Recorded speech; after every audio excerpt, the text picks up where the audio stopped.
Wake up, gamers, because you're listening to the Big Think Dimension with Dan and Bob Video Games. Bob has been replaced by a tulpa. I'm like a blue rose. Chris Wolfhard. More like the underprime. And Dr. Aggro. Quake with fear. Here on GigaBoots.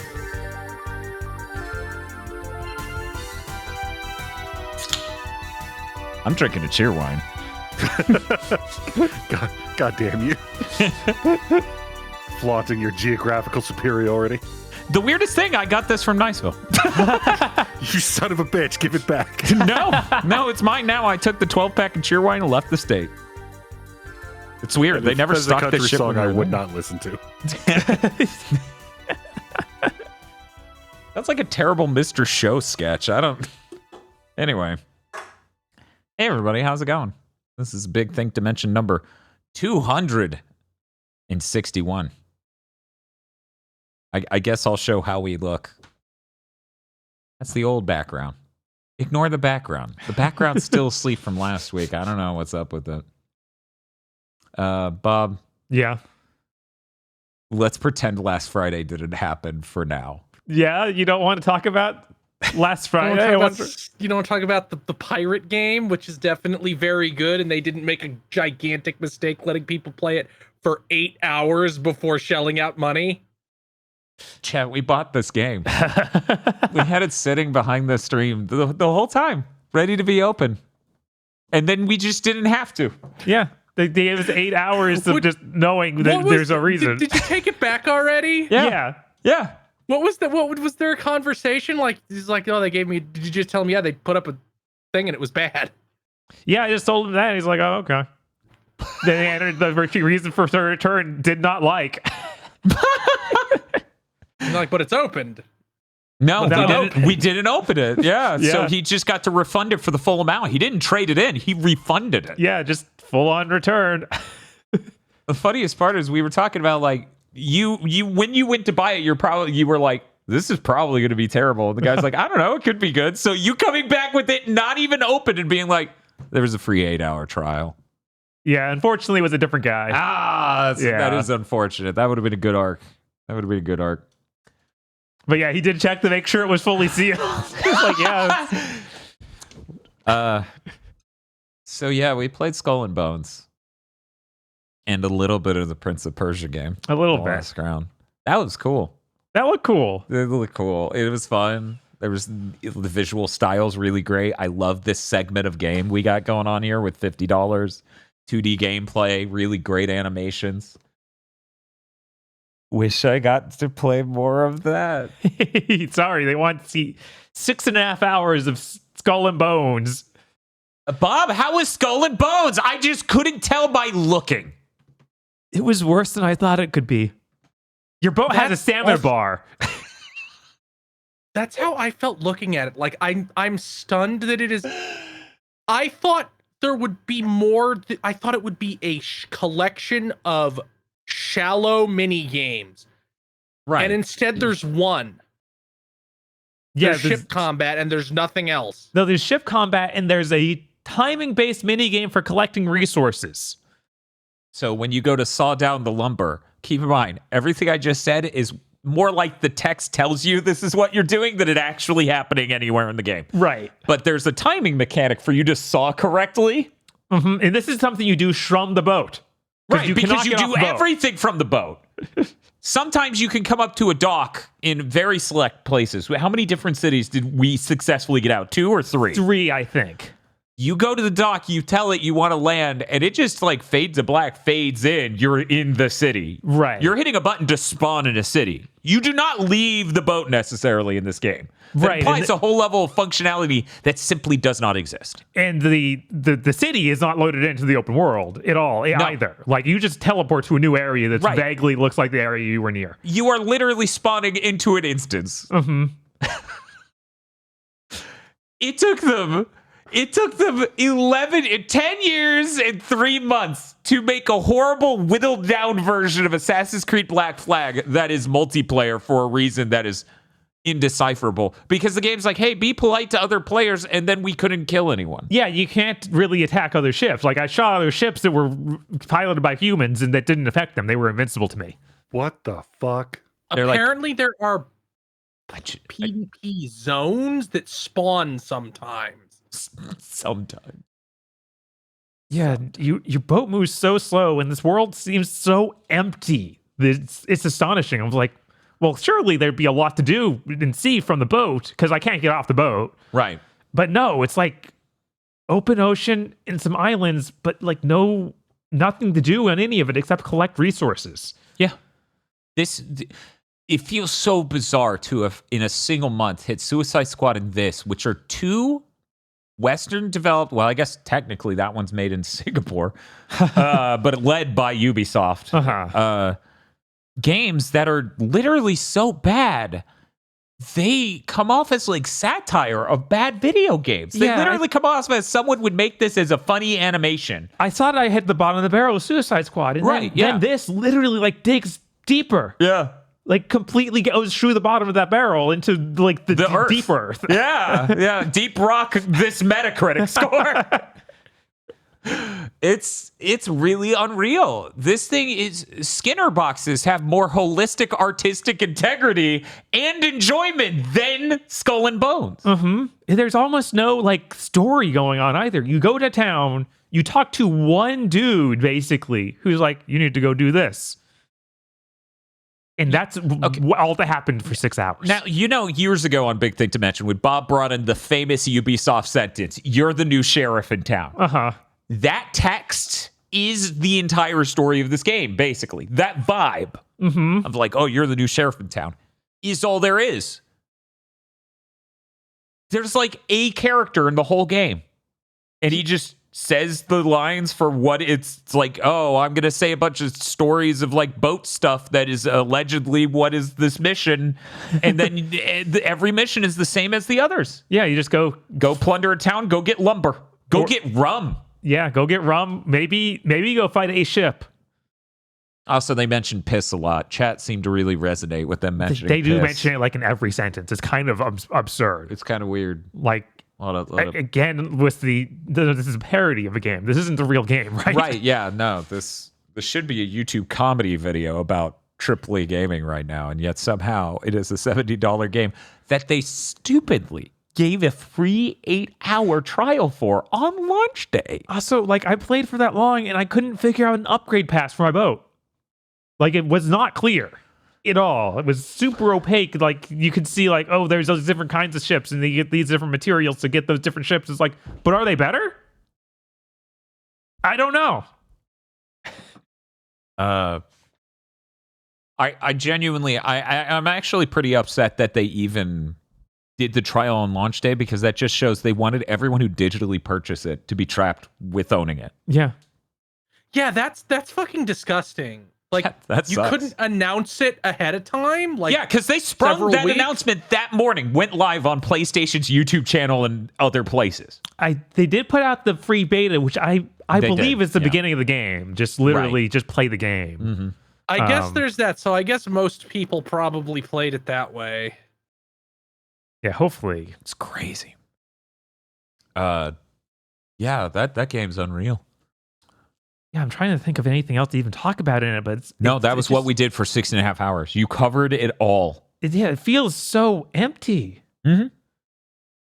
Yeah, it's really, it's truly confounding. You have conversations with people who, there's a predisposition a lot of people have culturally, societally, to assume that we're the culmination of all of the things that have come before, and we must be the peak, not only in technology, but all these other fields. And like, this has always been the case, but now it really feels like it. It's like, there is so much obvious evidence that we are rolling backwards for no reason in so many different ways. Yeah, they made just a worse version of Assassin's Creed 4, a game that's 10 years old. That was $60 then, and this is $70 now. Yeah. And it genuinely is. The boat combat is not as good, because when you board the other ships, it just plays a cutscene. Yeah, no, when you board a ship, it's just like, you won. Good job. Here's the stuff. Here's the loot. Like, what? Yeah. You can't get off your boat. Because you don't exist virtually outside of those cities. Yeah. No, you can't. Like, you can't have a fun pirate world where you go explore and look for treasure when you can't get off the boat. That doesn't make sense. That doesn't work. So what we're saying is Skull and Bones was the end result of them taking 10 years to make something that was Black Flag's gameplay again. But then halfway through, they saw Sea of Thieves and said, we want to make that. And then they successfully made neither. Because in Sea of Thieves, you can get off a boat. Yeah. In Sea of Thieves, you can run the boat with your friends. PlayStation gamers will get to learn all about that, I assume, at some point this year.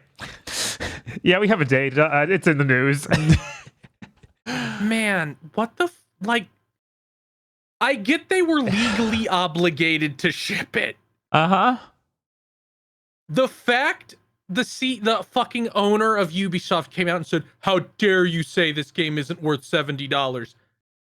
Things must be so much worse than they seem over at Ubisoft, and they seem pretty bad. How could you say it's worth $70? Here it is for free. You could play 8 hours of it for free. We're gonna really sell you with this one. Oh my god! When we go to the shop, like the clothing shop in the game, Yeah. it warps you inside of the shop because it can't even do a door opening animation. Right. Opening doors is too complicated. That's too complicated. But when the camera starts outside of the reality of the world, it starts underground and then slides inside the shop. So you just see everything laid bare, like that's out of bounds. Like, what are you doing? To clarify, so you go to the door, it fades to black, and it's supposed to fade back in once you're in there. The problem is the camera now needs to go from where it was before to wherever in the environment they shoved the shop. So you just see the camera flying through the world. This isn't a glitch. This is how it works every time. So that's the level of done this game is. Yeah, it's like, this is the shop in the main town, basically the only thing in the game. Yeah. How is this not tested? Yeah, there are basically two parts to the town you give a shit about. And this guy who talks about piss every day. And then there's the shop. So that way you could go there and be like, why can't I get anything? Here's the most fucked up thing, okay? They wanted us to buy a cat with real money. Uh-huh. They gave us a currency, but not enough to buy the cat. Just $2 shy. But you can't buy $2 of currency. No. You gotta buy like 8, 12. And then the cat will just sit there in your boat. Theoretically. So you can't even see him unless you go to first person mode while driving the boat, which isn't a good way to drive the boat. Because then you don't get to aim anything well. Yep. And that's Skull and Bones. Anyways, so we were doing one of our famous flop swap technology streams featuring Skull and Bones and Prince of Persia: The Lost Crown, and it was our I'm tired of bad Ubisoft, I want good Ubisoft stream, and I was actually having a good time with Prince of Persia. It was really great. But then people changed to Skull and Bones, and we just ended up there for a really long time. And then chat communicated very politely that maybe they would just rather do anything. Please stop letting our brains die as we stare at Skull and Bones. And a certain person led a charge in chat to get us to play Virtual Bart. It could be anyone. How could someone do this to us? Sounds like some sick son of a bitch. It does. It does sound like some sick son of a bitch. So anyways, that won the vote. So we changed over to play Virtual Bart with 100 continues. And you beat it. And it was more enjoyable than Skull and Bones by a fucking mile with 100 continues. That's embarrassing. Yeah. Virtual Bart's one of the worst Super Nintendo games. Yeah. Skull and Bones has nothing in it. There is nothing in that game. They didn't make a game. Yeah, most of that game is going across an empty ocean with a boat that has a stamina bar. It's so unspeakably vile that they gave a boat a stamina bar because they don't want you going too fast. It's so upsetting. Like, there's no excuse. None. Skull and Bones feels less like watching a bad movie, listening to a bad album, being stuck with some idiot that you're stuck in this conversation with and you can't escape. And it feels more like standing in an empty parking lot because your mom forgot to pick you up. That's what Skull and Bones is like. The thought that they shipped this. Mm-hmm.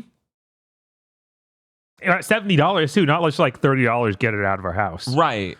They thought they could get that 70 from us. It's bizarre. They probably would have sold a lot of copies if it was 30.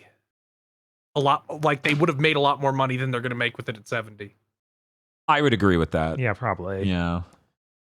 It also probably would have reviewed better, which it's still not reviewing poorly enough. It's like 62 on console, 58 on PC. Yeah, reviewers have no taste buds. None. They're not, all it's like sawed they off. just there is no, I don't even think it's taste. I think there is just no combination of events. You can't make a game bad enough if you're a big AAA game. You can't make a big AAA game bad enough to go below 6. Like they don't exist.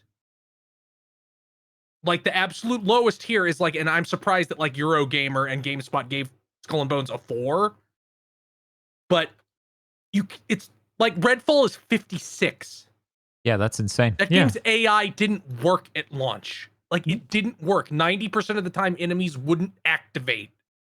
And that's amazing because like that game is better than Skull and Bones. Yeah, significantly. Yeah.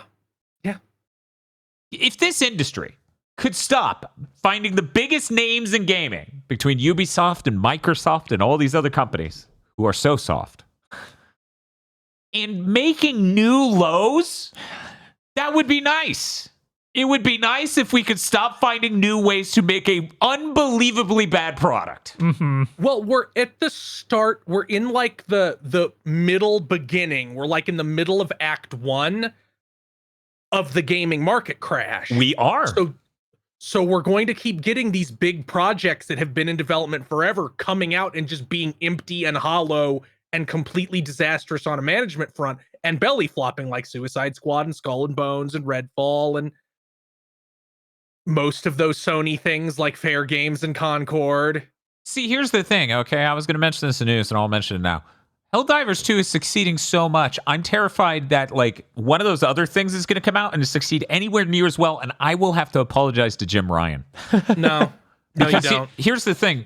Helldivers 2, and I would love to hear an argument to counter this, because maybe, somehow, I'm doing the math wrong. That has to be more profitable than Spider-Man 2 by now, right? Almost certainly. That's fucked up. No. I mean, you got to take into account the amount of money they put into Spider-Man 2. But Spider-Man 2 has sold over 10 million copies, so it was profitable at around 5. So that's 5 million sales at 70. Right. That's a lot of fucking money. Yeah, so even being the most popular game on Steam. Helldivers, if Helldivers was 70 instead of 40, we wouldn't be having this conversation. It would have mostly flatlined. Like, I don't think it would have completely died. It would have done okay.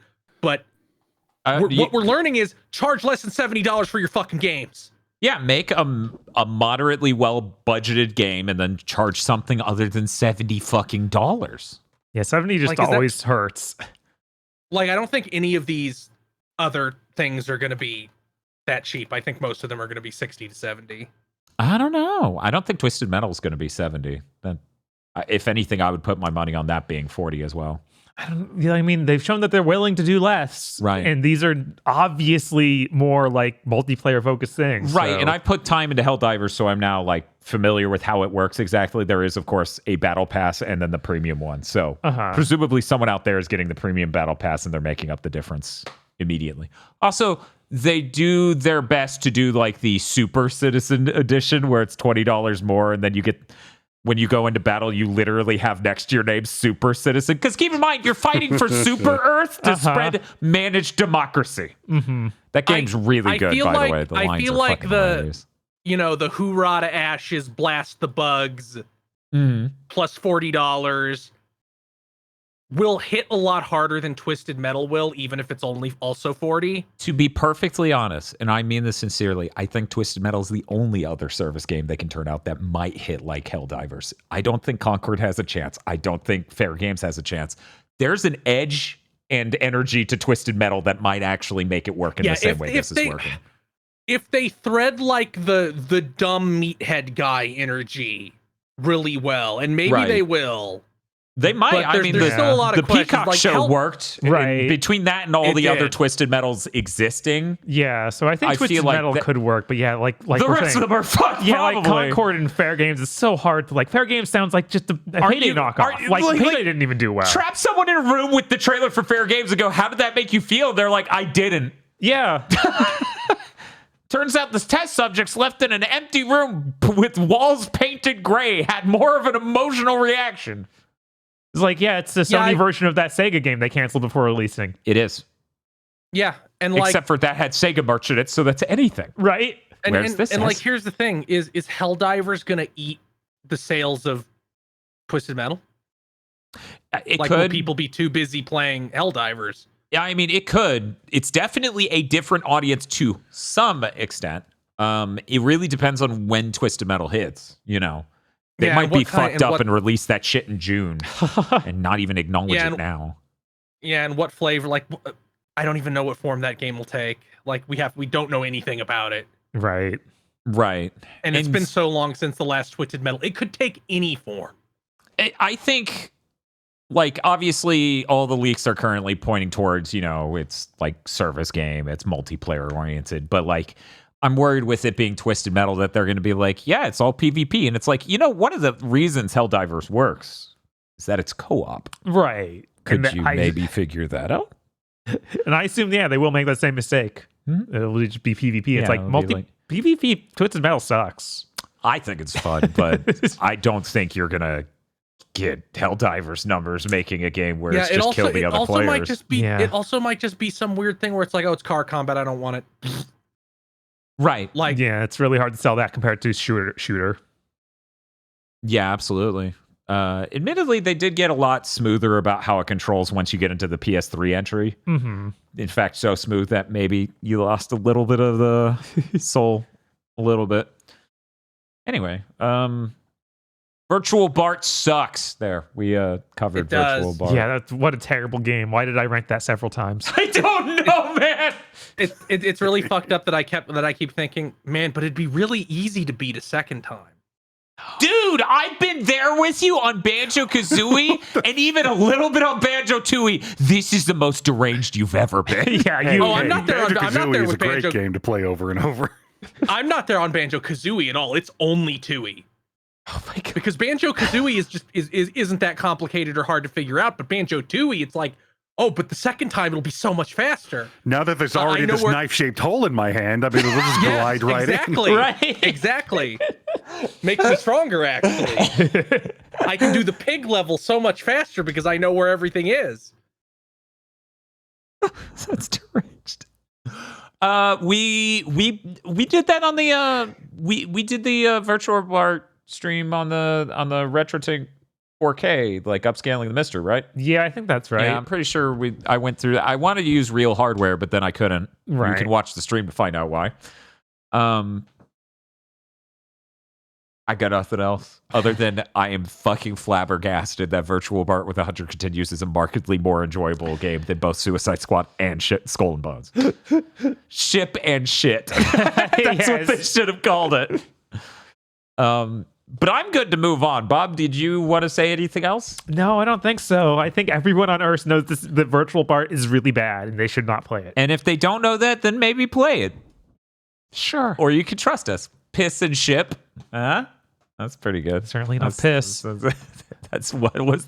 The game was half and half piss, half ship for some reason. Yeah. Yeah, so after that, we did Give a Games a Chance Live, which you can watch on our YouTube channel for RZ, Infinity Strash, Dragon Quest, The Adventure of Die, and also Super Crazy Rhythm Castle. Now, the game codes, I would push the button, but the game codes were all provided by the publishers. So obviously, take nothing we say at face value. We have been bought. They bought us with $15 game codes. They bought us with really cheap game codes and a really expensive game code that really should have been anywhere near that much. Yeah. I keep forgetting that they charge $60 for die. So you probably, if you're a longtime listener, a big thing to mention, heard Chris talk about Infinity Strash Dragon Quest, Dragon Quest, the Adventure of Die last year. The severity of what Chris was expressing there did not sink in until we did the Giving Games a Chance Live. It literally isn't just this is a really cheap way to retell the story of the anime. This is some guy who's just spoiling the anime for you, is how it feels. You don't get to enjoy the story of the anime. You get to look at screens, still shots of the anime, while it basically just, in an inelegant way, just blurts out what happened. Yeah, Yep. it has to go every step of the way. You don't get to have anything left to the imagination. This is everything that happens in the anime. So, my number one feeling, my number one emotion coming out of Infinity Strash, Dragon Quest, The Adventures of Die, I never want to play that game unless I watch the entire fucking anime, and then I'm just going to skip the cutscenes. That's it. That's the only reason I play that game. Because it just anime feels seemingly is pretty good. It's a pretty good adaptation of that series. cool. Because I do like Dragon Quest, Mm-hmm. and I do want to watch that anime. It is 100 episodes, however. Yeah. Which It is. It's a pretty long, but that's like the whole thing. You're getting like all of Bleach in 100 episodes.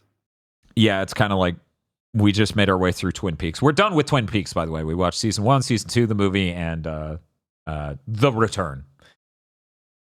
But we didn't watch the missing. Oh, you should have told them that. They're going to blow you up in the comments now. Oh no. You fool. These are Twin Peaks fans. They're deranged. To be clear, but I've seen a watching- lot of things from The Missing Pieces, but I haven't watched it all. Right. Yeah. We watched a Because few scenes. I went and Yeah, watched other videos Okay. that showed a lot of things. But Die is really important because you get to see all the things Dragon Ball stole from the thing that was based on Toriyama's art to begin with. Like the guy you're fighting in the opening of Die, you know how he just looks like Broly's dad? Uh-huh. He predates Broly's dad by like 2 years. It's pretty good. That's pretty good. Yeah. Wow. Also, like that manga was unbelievably influential on Dragon Quest, the series. Like the idea of fighters having moves was not a thing until Die. Someone in our chat saying The Adventure of Die is coming to Netflix on the 1st of next month. So there you go. That's good, because I think someone in chat during our Giving Games a Chance Live said it's on Hulu, and I'm like, then it's not real. I'm not watching a thing on Hulu. I'm sorry. I think I've done that once for content ever. I'm trying to Did think. you see that Paramount Plus and Peacock are considering merging? Yeah, I saw that.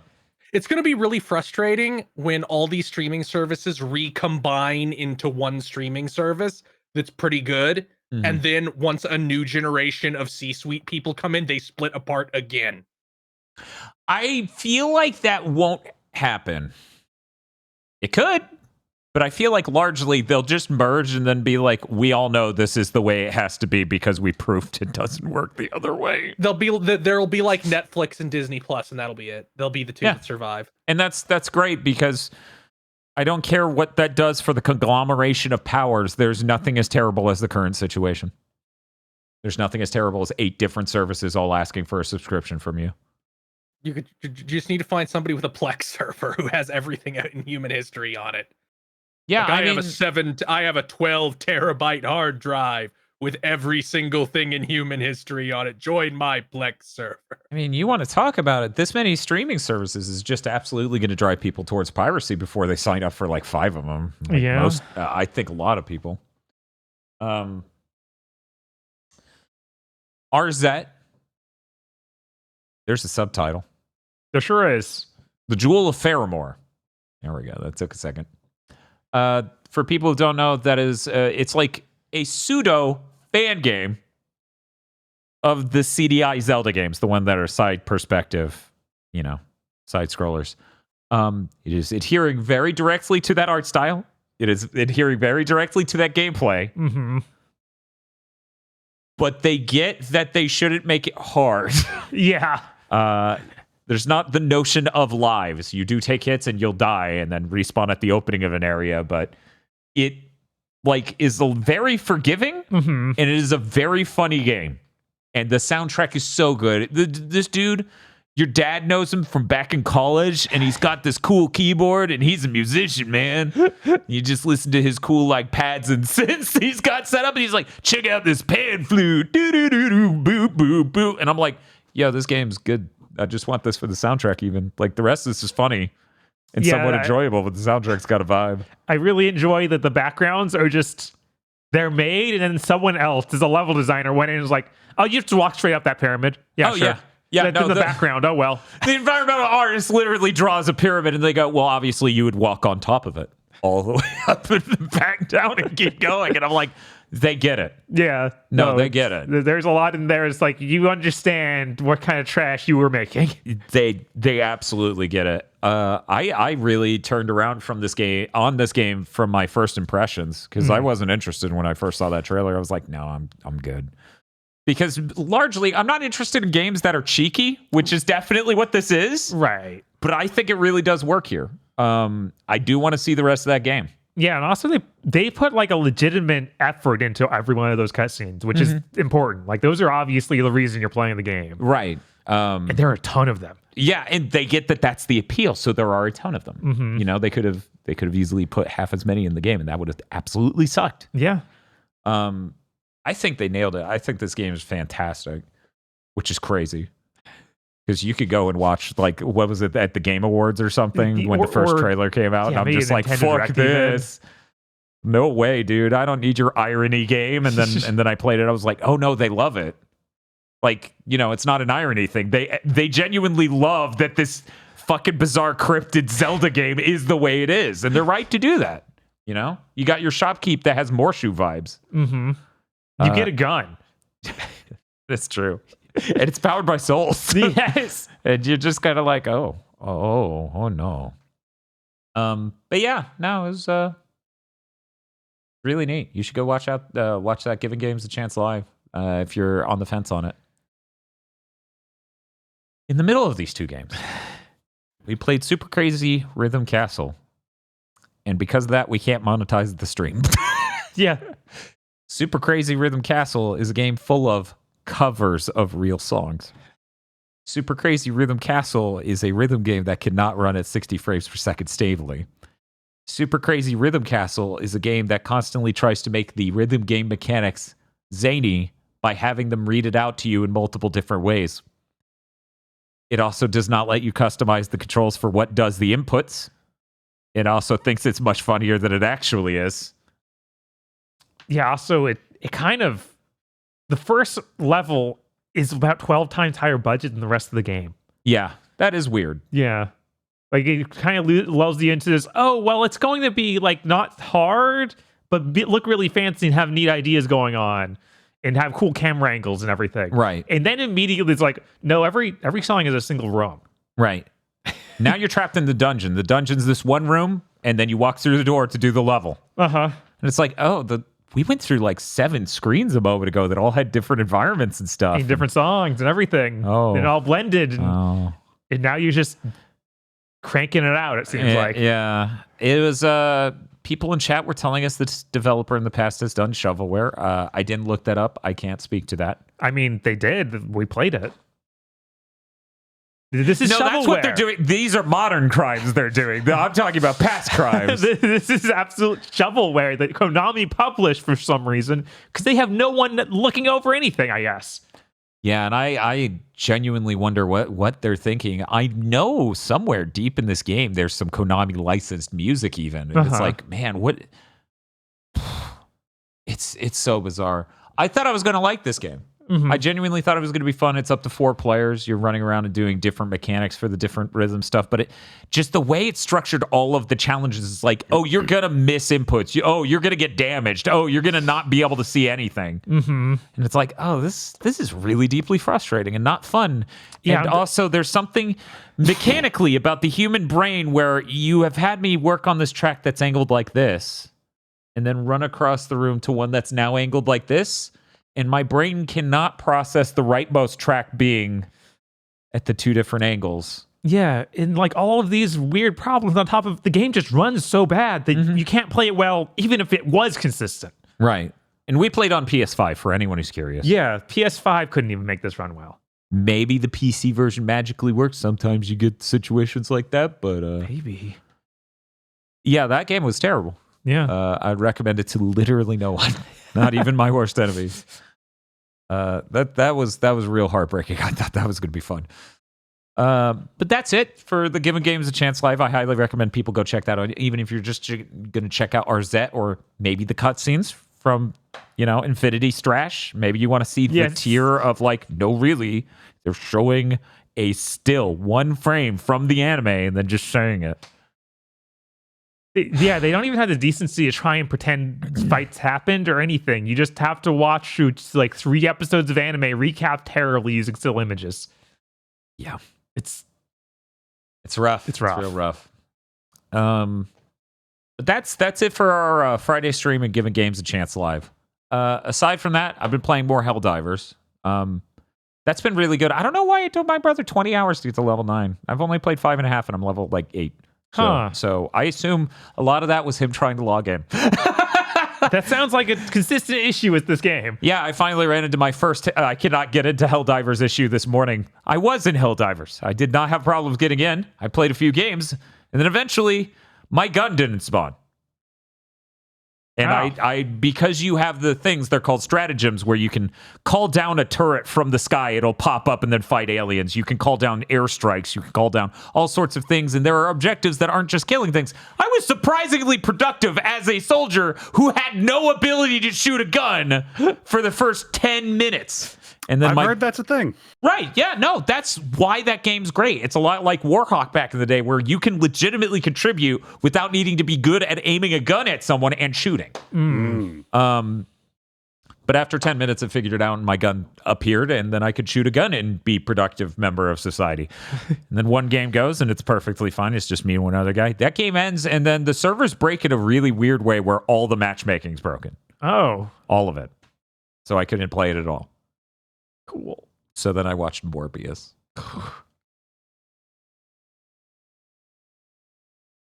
Good. Great. No. No, that's not good or great. So you're up for round 2 after the podcast then? Of Morbius? Yeah. Just wrapping back around. Sure. You know what?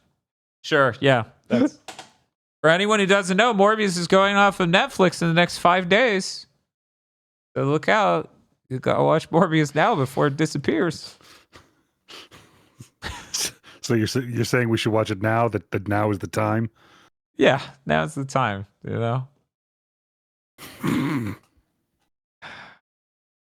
What time is it? Morbid time. Yeah. Anyway, I'm just thinking about Morbius. Helldivers is really good. Basically, in a Call of Duty, like you'll level up and it'll give you a gun. Yeah. Okay. In this, you level up, do these missions, and it gives you like a currency. Then the way you unlock all these things, like cosmetics for your cape, helmet, all this other stuff, guns, grenade upgrades, drop upgrades, as in like when you drop down, you'll be in a better condition. You'll carry more ammo in battle in the first place. And all these other things are just choices you get to make on what is virtually a battle pass. The way that works is imagine like stacked 6 cards, and the cards are full of a shitload of choices. You can choose in any order, but they cost different amounts based on how cool and impactful they are. In order to get to the next card, you have to spend a set amount on the prior cards. So you're still progressing through it in a linear order because you have to spend your way down, but you get to choose among all of those things what you're doing. One of the things that can be on those cards is, in fact, the premium currency that you would buy with real money. So if you build up enough of that, you can then just go buy whatever cosmetic with just playing it normally. Huh. That's nice. Yeah, yeah. And they... Jim Ratgazer lost it when I looked at his fucking Helldiver and went, "You look like legally distinct Boba Fett." He is a super citizen, by the way. Of course. That game's sick as hell. It has some really good things. My brother's deranged. What's new? He brought some real Steve energy into this. So he uses there are like turrets. You can get the stratagem to drop from the atmosphere, and it pops up out of the ground and shoots a Gatling gun at the aliens. And it's like, oh, what a great thing. Steve prefers the more impactful one. It's a mortar. Okay, all right. Yeah. Sounds fine. Yeah. It's just going to pop up with a cannon that shoots a mortar at the aliens or robots. Reminder, you fight two different things, Starship Trooper aliens, and then on the other end of the galaxy or whatever, you fight Terminator robots who sometimes pilot AT-STs, which I did not clarify when I talked about this last week. Which is fucking, it's a robot piloting a... You throw a grenade and it concusses them out of it, so you get to see the bipedal robot just go, ah! And then the AT-ST just goes limp and falls over. Anyways, so imagine you're fighting an alien, and the swarm's getting overwhelming, and they're coming closer to you. Where do you think the mortar's firing? On you. Yes! Yeah, it's Steve. What do you want? Steve's just like, I don't see why everyone is angry at me. We're like, because your mortar's literally killing us all.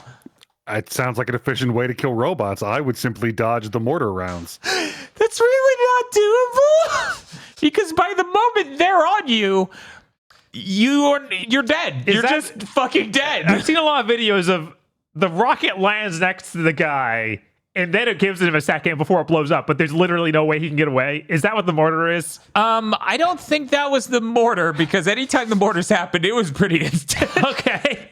Sometimes if you're lucky, you're at a certain, because one of the fun parts of this game is so much of it is physics driven. So if an explosion goes off near you, there is a literal concussive force that will hurtle you through the air. Unless you go prone, and it actually does account not only for the physics of it sending you flying, but also damage. So if you're prone, you literally take less concussive force from explosions. And I'm like, man, that's such a cool thing. Why don't more games have that? That's weird. But yeah, if you're lucky, you've just been hurtled through the air 100 feet and then landing and barely alive, as opposed to just dead on impact. Right. There is a jetpack in the game, which I should have clarified last week. I haven't unlocked it yet. It's something like level 10. That shit's pretty cool. In a game where your character has to clamber over everything, Mm-hmm. being able to use a jetpack to get on top of a really tall rock that robots and aliens alike will not be able to quite reach, it's a very useful skill. Yeah, that sounds it. Very useful skill. But yeah, I'm really enjoying this game. It's really compelling. It's not hard to see why it's selling so well. It was literally the most popular game on Steam the other day, of like 449,000 concurrent users. By the way, Helldivers 1, the peak. Do you know what it is? It's probably like 5,000. Okay, so your guess is 5,000. Aggro, what do you think the peak concurrent users on Steam was for Helldivers 1? I really want to say 5,001 for the bit. Go ahead. Hey, Chris! What do you think the peak concurrent users of Helldivers 1 was on Steam? We can't hear you. 3,200. 6,900. So imagine the level of not prepared. Good job, Good Aggro. job, Aggro. You're so cool. You earned this. Imagine the level of not prepared for 100,000, and then 200,000, and then very quickly 400,000 they were. Yeah, no. Obviously not. I do appreciate all the tweets from the CEO. They're pretty good. Yeah, I did see where he said the thing about, we should not hire up in response to this immediately to then to fire people, because that's a horrible experience for everyone. Like, good. Yeah. Realize. Yeah. There was that. There was also people on Twitter being like, why are you spending your time on Twitter? You should be down there fixing the server problem. He's like, oh yeah, you're right. Standing behind my engineers and bitching that the problem isn't solved will really fix it. That would make me a good CEO. I was like, oh damn, this guy's good. Anyways, yeah, imagine that. The people who get the satire that is Starship Troopers and then infused it into an entire video game. Company's not completely run by morons. Who would have thought? Well, it's just because they're small enough. If they were too big a company, they would be run entirely by imbeciles. If they were too big of a company, it would actually lose the part of getting Starship Troopers. They'd be like, nah, we tested that with audiences. They didn't like that. They're feeling sad for the bugs. Can you like change it so the bugs are obviously evil? And then the people making the game's like, yeah, sure, yeah, that's yeah. But yeah, Helldivers 2 is pretty good. I wish I had cross progress so I could just get it on PS5 and PC, but That'd be nice. that'd be nice. This better get a PS5 Pro update. Because It is Sony first party. It had better. on PC, it doesn't support any of the PC temporal AA stuff. It literally just has software temporal AA, which is better than it being stuck with FSR2. Don't get me wrong. FSR2 is the worst thing to happen. Man, AMD Ever. really, Hey, it's, what are you it's doing? a free solution. You're welcome. You it got not what be, you though? paid for. Could you just hide it somewhere so people can't find it? Yeah, please stop feeding all these devs rat poison. Yeah, Solution's come on. kind of a loaded term in this context. Yeah. Well, it's a lot. It's a very acidic solution. Like it's a free car. Legally, no, it's not. Yeah, I don't have much else to say. The characters' lines they say constantly are very, very funny though. Anyway, you can break your arm in that game and just use a stim pack, and it's like, yeah, you're better. And I'm like, Yeah. my arm's just not broken anymore because I did drugs. Yeah. This checks out. I played more Grand Blue Fantasy Relink. I got to the end game. I started grinding the end game. People tell me this is what Monster Hunter grinding looks like. I've never played Monster Hunter. Mm-hmm. I don't. That scares me. Uh-huh. Yeah. Yeah. I'm not someone who can put 200 hours into a video game. Right. I don't think I've ever done that for a video game unless you combine all play sessions ever for something like a Rock Band or Super Mario 64. Yeah, I'm sure it was Rock Band you got up there, but Right. But yeah, But that's a it. very different sort of thing. Right.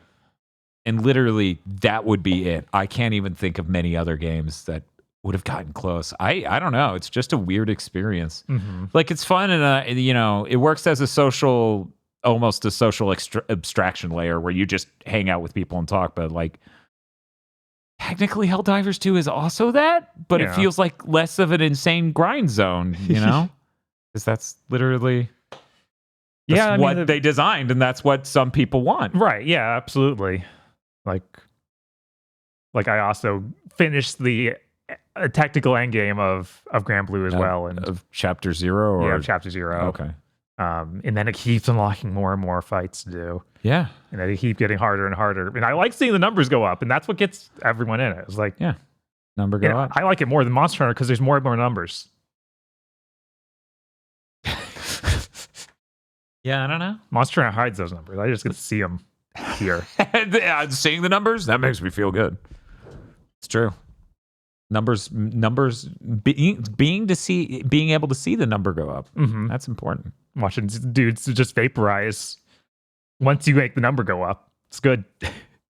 So I'm worried about Monster Hunter Wilds next year. I had to do a double check of like, isn't that the one that already came out? No. Somebody had to tell me the other day what the subtitle was because I forgot it because that's a terrible subtitle. Wilds is like so forgettable. It is really basic, but I mean, feel you like that's what literally they just usually mistook it for a different. Yeah, like Right. World is also really basic. Right. And I But guess that at least had an idea of like, this is our big AAA one. So World has a big scale to the name. Whereas Wilds, I don't know what to get out of that. Every Monster Hunter's in the wild, right? No, but it's our first Breath of the Wild Monster Hunter. oh yeah. Huh. The durability is going to drive everyone insane. I was like, what do you get if you cross those two? One moment. What's the common thread? What is the web that binds us all? Gonna stick 26 logs end to end and hit a Jagras with it. Finally. Oh, that would be good. That'd be good. But yeah, it has me concerned. Mm-hmm. Also, as someone pointed out in chat, that means both of them have the same acronym of MHW. Yeah. No, that's kind of dumb. Don't do that. Don't do that. Now the old one is MHWO. O. Little O. Yeah, little O. Monster Hunter. Whoa. Whoa. But yeah, that has me concerned. No, because then it's Monster Hunter Wii, not to be confused with Monster Hunter on the Wii. Ha! Well, that's okay. Monster Hunter on the Wii is Monster Hunter 3. Wasn't there another one on the Wii? Probably. Yeah, I think there are 2 Wii ones. So now we don't even know which one that is. Yeah, did you know Grand Blue's really cool? It is pretty cool. I played a Siegfried second playthrough. Siegfried's really cool. He has like all the cool parts of Hi-Fi Rush, but specials that make me feel super dope, and a great sword, which makes me feel super, super dope. A good time. Good time. Yeah, I played him a little bit in the demo. I was like, oh, this is cool. Yeah. Yeah, I did Charlotta the first time because Charlotta's fucking hilarious. Mm-hmm. This time I'm stuck with Siegfried. He's at level 100 now because, of course, Vox and Briona, we jumped in and just started grinding the shit. Right. I got the final difficulty, which is Proud, which is beyond Maniac or whatever. Right. Which is beyond the normal sounding names. Yeah. There's just, it's a whole fresh list. They're fucking Proud. I haven't even done those and I'm level 100. And now I'm just praying for better sigil drops and spending materials trying to, it's this is the crack. Mm-hmm. That's what they love. Meanwhile, I'm sitting here and I'm like, I'm going to start Like a Dragon Infinite Wealth sometime soon. Right. I don't know that I'm going to stick with this.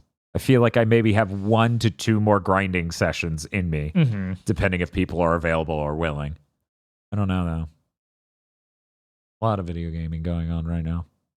So, Bob, I figure people, they're asking in random spots. I'm going to say, yes, we'll probably stream the rest of our Zet and Prince of Persia at some point. That feels like something that could happen. Because not doing that would be weird and cruel. We will never touch Skull and Bones again. No, I returned it. It's over. We beat Virtual Bart. We're never touching that ever again.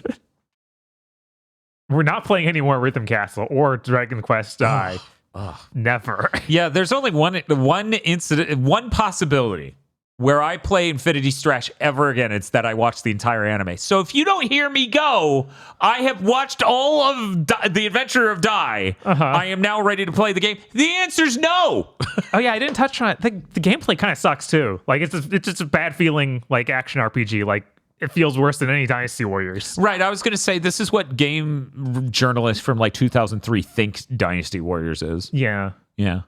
It's terrible. Yeah, they have animations that just don't make any sense. Like your main 3-hit combo ends with like a die going into a slow-mo hit where nothing is slow-mo. So he's just doing like standing in air as if he was a cool camera angle would happen.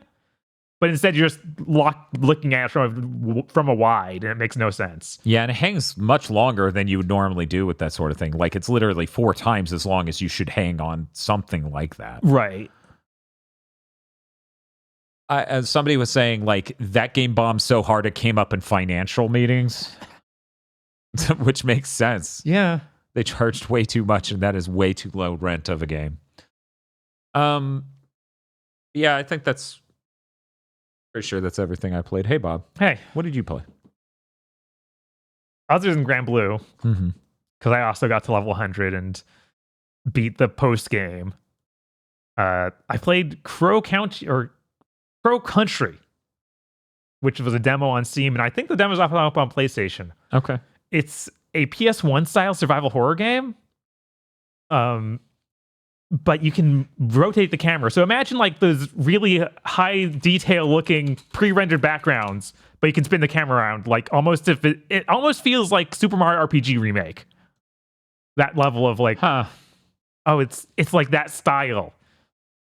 And your main character looks like a PlayStation 1, like Final Fantasy 7 world map model with all chibi style, but has way too many polygons, so it's like a tech demo. Yeah, I see what you're talking about. It's really interesting, and it's set in Atlanta, Georgia, in an abandoned theme park about crows. It's really neat. I'm trying to think of what else to say other than like just the style of it, and the shooting's really weird because you actually hold up the gun and can aim it with like the right analog stick, and it feels super awkward. And I'm like, is it supposed to feel this bad? And I think the answer is yes. I think that the combat in it is supposed to just be like really janky. But yeah, it's got all the tropes you expect from wandering around a abandoned theme park. You'd have zombies that show up eventually, and other weird little monsters like little just puddles of goo on the ground that attack you. And you solve puzzles by finding keys and stuff, and you find notes around the park like, I lost this key here. I know it stinks, but that's what happened. We have to live with this now. But yeah, that's a really neat game. I definitely just trying the demo out. It's on Steam, and also, like I said, I'm pretty sure it's on PlayStation as well. Cool. I also tried the new Contra game. Yeah, I saw they put a demo up for that, and I just kind of... Oh god, that's a thing that exists. Oh no, I forgot because it looked so bad. So, hey, Bob. It's Contra Operation Galuga? Galuga, yeah. Yeah. Yeah. The game looks hideous, of course. You can tell that from the trailers. Does it run correctly? Because it didn't in the trailers, Bob. It's weird. The beginning of it, like the first 10 minutes, runs terribly. And then it feels like it smooths out. Like it feels like the frame rate starts getting smoother after the initial like 10 minutes. And it's not like it looks great during those. So I don't know why it's like that. And I assume it's going to keep being like this up and down experience of, oh, it's going to have weird frame stutters. Like it doesn't feel like it's even just, it's running at a bad frame rate. It feels like it's just stuttering at random points. You played this on PS5, of course. Of course. Foolish of you to play a Contra game on a console? Question mark? That does have a lot of story, surprisingly. Like, there's a fully voice-acted story here. Steve Bloom is one of the Contras. Good. Okay, Is that good or bad? Yeah, because I don't really want that at all. I kind of just want the Neo-Contra level of storytelling in a Contra where it's just funny action scene nonsense, like crazy over the top. It kind of worked here because it was really just an intro with a decent bit of dialogue of like why they're going to this island. And then once you're in the level, they talk sometimes. Well, if you think about it, the Japanese version of Contra actually does have like an intro and a map screen and a bunch of other shit that the US version doesn't have because they cheaped out. Yeah. Like an animated background even. Like they had an animated background in level 1 in Japan and America. We don't. Right. And it doesn't feel like it's intrusive. Like literally one part of the story is, oh yeah, you're fighting through this area, and then a dude in a robot suit flies down and starts fighting with you and talking to you. Oh, cool. So it's like just kind of neat stuff. Yeah, inline storytelling's fine, right? And then it ends after the first stage, so I don't know if it's going to like go back and have a cutscene or anything. It doesn't feel like it probably won't do that. So I have a question. What's up? How much is this? I don't know. I did not see that. Then I have a different question. How much do you think this should be? 30 at most. At most. Because it still looks terrible. But it does have some interesting gameplay ideas. You get a double jump and a dash with all double jump? Double jump. And then you get the like 2 perks for your character when you load in. And some of the perks are exclusive to the different characters. So like the 2 main guys will have different ones you can select. Like the blue-haired one has his double jump will be higher. Okay. And that was kind of neat. Yeah, that is neat. And you have the 2 weapon system, so you can hold 2 different special types of weapons. And now you can actually do like an item crash with the weapon. It'll blow it up, but it does a cool special move. Oh, this is really neat. So like the spread shot just shoots bounty balls all over the room. The machine gun actually gives you a shield. The laser slows down time. They seem to have a lot of different ideas for that. And I'm like, oh, this is neat. Because then if you see like another pickup, you can be, well, I don't need this anymore.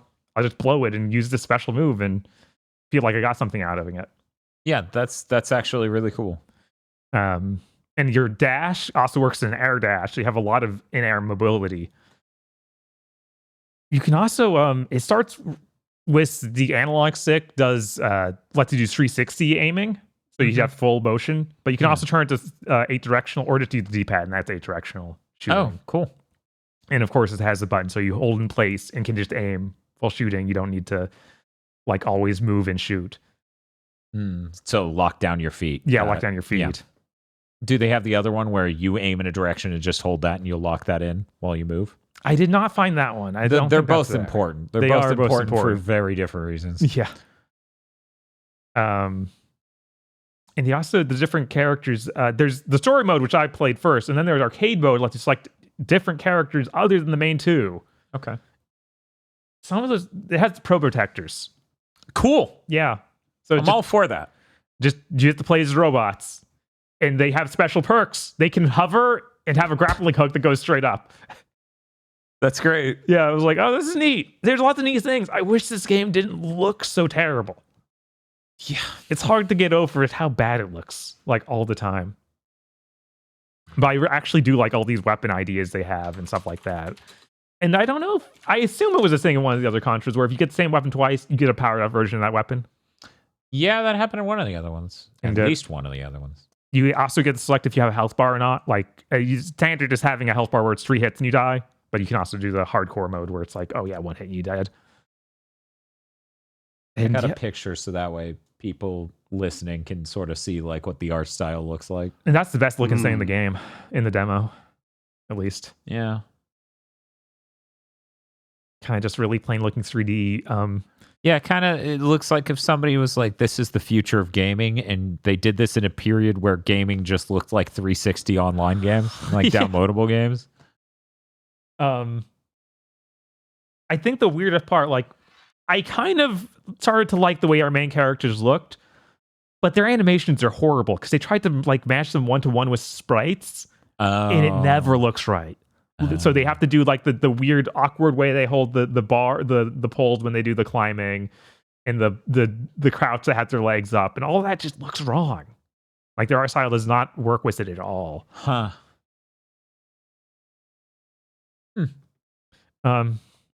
But yeah, it was better than I expected, which still wasn't great. So it's better than the prior Contra thing. Yes, absolutely. I'm hearing on PC this can run at 120 frames per second. That's cool. Why can't it do that on the PS5? I don't know. Sony, you need an ambassador to go out there and tell these people to make their games high frame rate. Yeah. Like the only reason I'm playing, like the main thing I'm getting out of this replay of Grand Blue Fantasy Relink on PC is that it looks really fucking nice at 120 frames per second. I'm sure. Like it is really nice. That matters so much more than resolution. It does. It is so much more important. And we're getting to a spot where monitors more and more are shipping with 120 hertz. So there's definitely a possibility that someone can much more affordably get 120 hertz than, you know, a 4K TV. Mm-hmm. Anyway, Sony, you need an ambassador. There needs to be an ambassador of high frame rates at Sony. What's Kevin Butler doing? What is Kevin Butler doing? Nothing with gaming. The court order demands that. I also played a little bit of Penny's Big Breakaway. Okay, cool. I bought Penny's Big Breakaway. And I played your copy. And I didn't. Oh. I was too busy watching Morbius. Hey, Bob. I don't feel bad for you anymore. I had to stop playing Penny's Big Breakaway after 2 levels. This game is not tested Oh. at all. Yeah. What? I fell through the walls in the ground and got stuck in the walls multiple times in level 2. Yep. And these aren't like, oh, well, I did something weird. No, it's completely repeatable. Those walls just don't have hit detection. It's rough. This is actually really sad. Yeah, no, I hate it when indie games especially launch like this because I know I just don't know when they're going to fix it. Will I be waiting 6 months? A year? Never? I no longer know when this game is out. Remember when like platform holders used to test for compliance? Yeah. It kind of seems like they all decide, well, fuck, like, so we would then have to set, you know, meet our own standards, and none of our games can do that anymore because we launched them 6 months early. God. And That's such a bummer. yeah, dude. no, it's really, really upsetting. Another weird thing, it feels like the intro cutscenes don't have audio play right. Maybe that was your audio design, but it just sounds broken. Like, you remember when you were like, oh, these Metal Gear Solid 4 cutscenes seem like they don't have audio playing? That's how I felt. You mean the infamous moment I've told on Big Thing multiple times where I bought Metal Gear Solid 4 on disc for like $60+ I got one of the better editions, I think. And watching a really protracted 20-minute cutscene where it didn't play music at all, I went, Kojima would never do this. Something is wrong with my PS3. And bought a new copy, assuming something was wrong with my Blu-ray disc, because it was so inconceivable that Kojima would have a 20-minute cutscene with no music. So did you also buy a new copy of Penny's Big Breakaway? No, I didn't. Shocking. That sucks, man. Yeah, no, I will be back whenever they finish the game. That sucks. Yeah. This was one of my most anticipated games this year. Yeah, absolutely. I was super psyched for it. It still feels like there's a bunch of cool gameplay ideas here. I had fun with the movement. It ruins it when I hit a wall and I close right through it like numerous times. Right. It's over. Aggro, did you play Penny's Big Breakaway? I did. I had to stop at about level 6 because I don't like this game. Well, they got you $30, so I do not like the movement. Nothing goes at the right speed or at the right rhythm. These levels are designed to be skipped in a chain ability speedrun kind of way. Like, oh, you made a 3D platformer. Does that mean I get to explore these cool environments with my neat abilities? No, because you have an immortal, endlessly respawning swarm of enemies everywhere. Awesome. This is really fun. I enjoy this. Oh my god, that keeps happening? I thought that would just be a little thing. Happening. Man, this game is possibly the most critically panned game on Big Thick in a while. I went to watch reviews for it, and I'm like, oh man, everyone else thinks this is one of the highest achievement of mankind because that's how game reviews are whenever a game comes out. That's sure how that's sure. I wonder I feel why like people Demon think Turf also reviewed really high, and then everybody on our show hated it. Like the movie. I was heartbroken. I feel like if you got good at this game, you would like it, which is what I think happened. Like the devs are good at it, so it feels really good. But instead of the game, like you need to get good at this game for it to feel nice is bad. That's the wrong way to do it. It needs to feel good, so I want to get better at it. Yeah, with the main mechanic of showing the yo-yo out and pulling towards it, it felt like the dash version of that only worked half the time, and I thought that was on me, but now I'm like, wait, is it just not working right? Is the game broken? I'm not sure. Yeah, no, it's like, and that's it. I couldn't tell. Was like, is this inconsistent, or am I just not operating at a high enough level in level 2 to make this movement system work correctly? This is heartbreaking.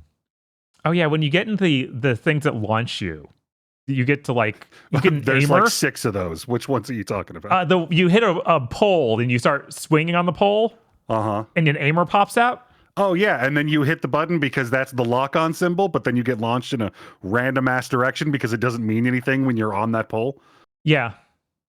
It seems like for some reason they make the throw button launch you in the general direction of that thing, the aimer shows you. But the aimer control feels terrible.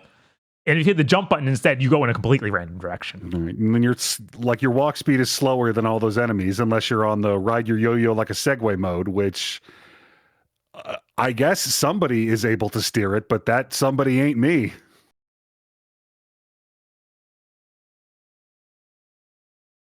Yeah, I was real mad by the time I stopped last night. And then booted it up again today because there's no way that game came out and I just fucking hated it, right? You're like, I must have just had a bottle full of absinthe. There is some I was looking forward to coming problem in today and hearing all of you played it and it's great and I'm just weird. That's next week when I play it, obviously. That's in 6 months when the game is done and I play it more. This is... Chad, I'm not sure, maybe some of you don't realize, I really love 3D platformers. It's one of my favorite genres. Hearing this is so heartbreaking. Yeah, no, it sucks. This was one of my most look forward to games for this year. And also, like I said, these are courses and not levels. Like, you don't get to control the camera. Yeah, which can be frustrating at times. Yeah, the camera just follows you. And often, since I clip through the ground and walls so much, it followed something. Not me.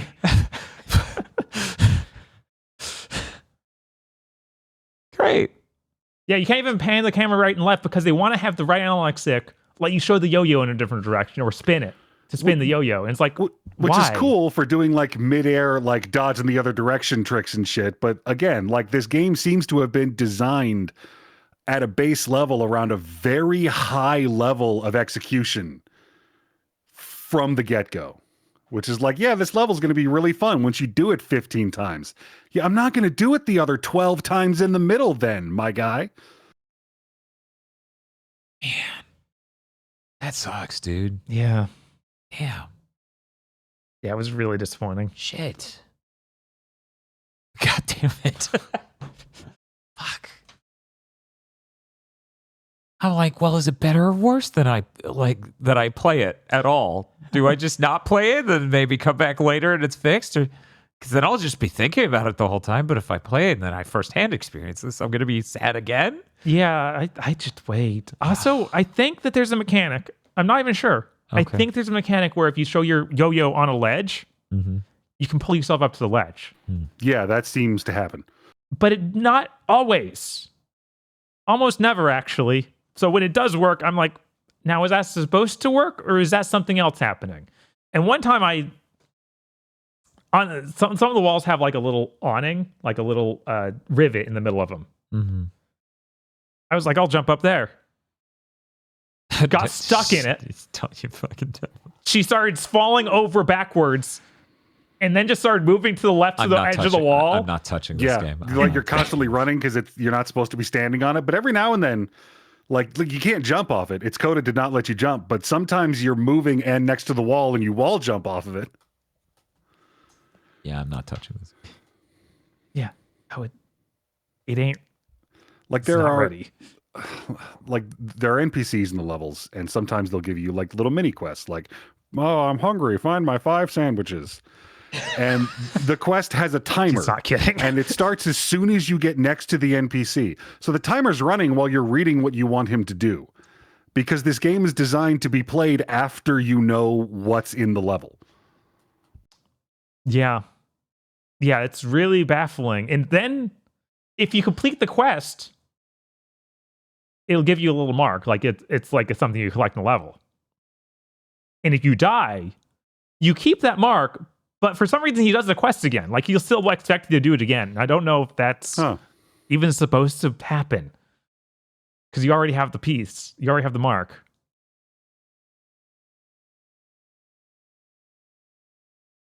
Yeah, I don't know why every level is filled with NPCs that have the dialogue that's not voiced. It's just text bubble above their head. And they're all filled with some. And, you know, I'd love to stop and read them for all the cute jokes they make, except there's an endlessly respawning horde of immortal enemies.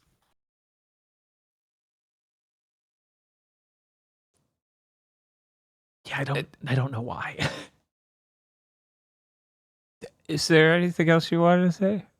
This is such a sad segment of the show for me because this I was this is so sad. This is terrible. Allegedly, it learns at like 90 frames per second on PS5. Ooh, so that's cool. Yeah, it was pretty nice. So unfortunately, Sony sent the high frame rate ambassador. They didn't send the proper collision boxes ambassador.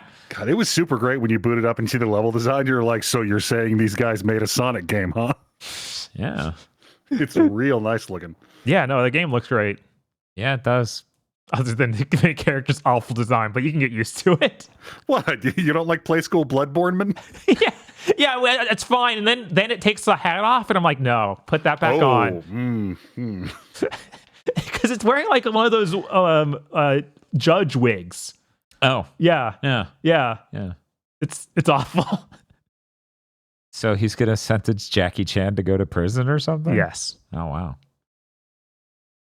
Hey Bob, did you play anything else? I did play a few other things. Okay, let's keep it going. I played a little bit of that Final Fantasy VII demo update. Not much, but I figured I'd touch on it. I was like, you know what? I don't like the way this game plays at all. I'll try this classic mode. Because I never tried that in the first game. Because it's allegedly for you if you don't want to interact with it. Yeah, they say it's for people who like turn-based games. Yeah, that's what how they it said described with the itself. first one, yeah. Mm-hmm. Even and the menus in this. Yeah. I was like, sure, I'll try this out. Maybe that'll make it more fun. No. Yeah, the AI is completely brain dead. Like he will just stand there, block until the enemy's about to hit him, so then he tries to attack and gets hit. And is this Final Fantasy 13? It's worse. Oh my god. You typically won't even attack. He'll typically just not do damage at all. Okay. So you just stand there staring at the enemy is you both just look at each other. I'm like, you're bad at defending yourself. You don't use any of the mechanics of the game. Why did you make this? Why did you even advertise this? It's completely unusable. Like, you will just get killed. Like, if you're on normal difficulty, they will kill you. I bet they would even will on easy. I think it's really funny that they brought this over from Remake, because I don't know anyone who loved this. Right. Like, most people just seem disappointed or like... I forgot it even exists. Right. Yeah, I remember this being a thing. Like, when I tweeted about this, people were like, yeah, that's how it was in the first game, too. And it's like, yeah, if you're going to bring it over, fix it up at all. Like, yeah, I don't know. Maybe they have some back-end metrics where a lot of people used and stuck with that mode. Maybe, because you can leave it on and just hit the attack buttons, so that wouldn't really tell you anything. Because if you beat the game, you almost certainly had to hit those attack buttons and the dodge buttons, because the AI doesn't do any of it.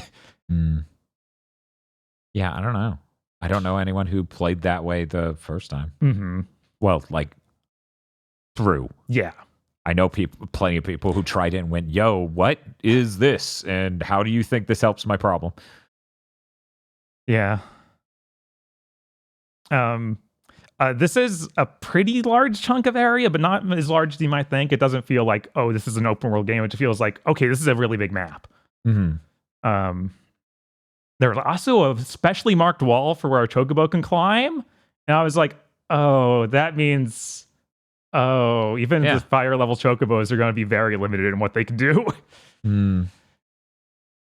This is a squeeze through chocobo. Hear me out. Was that special wall covered in yellow paint? It had yellow chocobo tracks up the wall. Yes! Maybe that's for normal chocobo to climb it, but the black one can just go up it. I have a normal chocobo. I can't climb it. Well, you start you as a brown chocobo or something, and he can't climb it. Squeeze a bow. Thank you, Chad. The chocobo has a chocobo searching for treasure mini game, like in Final Fantasy IX. Oh, cool. But it's weird because they simplified it so much that it almost isn't a game anymore. Okay. Because it's just, okay, you get near the treasure. A little question mark appears above your chocobo's head. And then it goes quark. And then you hit the up button and it sniffs for it. And then it just points you to the treasure directly and marks it. So then you go over and peck it out. Okay. I'm like, this is kind of neat. This is kind of like the fun of a metal detector. Right? This is kind of that. It's kind of that, but it's not quite enough to be actually interesting. It's like half of a gamified moment.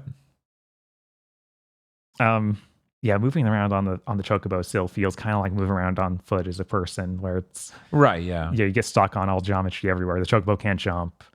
You don't have any thing that helps you more easily move around the environment. And in fact, there's a squeeze shrew that I walked up to as a chocobo. Chocobo disappeared. I was just Cloud squeezing through it. I was like, what? You didn't see it. It squeezed through really fast. Well, he was on the other side, so I guess. Exactly. That's the legendary Squeezaboo.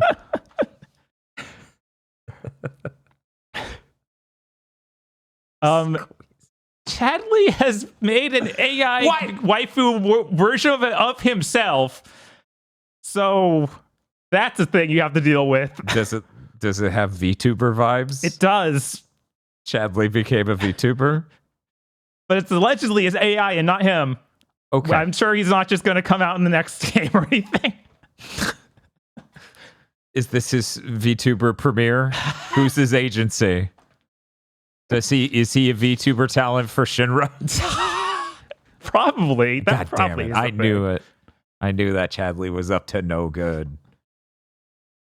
Not really much else to say about it other than, oh man, visually, like the TAA and stuff makes everything look like mush. Yeah, I forget who it was I saw on Twitter. I don't think it was Chris, but maybe it was Chris, where it was like, man, this looks better than the demo. Or talking about 7 Remake Intergrade, the PS5 version looks better than the demo for Rebirth. I can't remember who said that on Twitter, and I was like, yeah, it probably looks a lot sharper and runs better. Yeah, like there's a ladder in the game, and just if you move the camera around the ladder, you just see the ghost ladder. Because of the temporal AA, yeah, it's just that's everything. Why? Just what are you getting from this?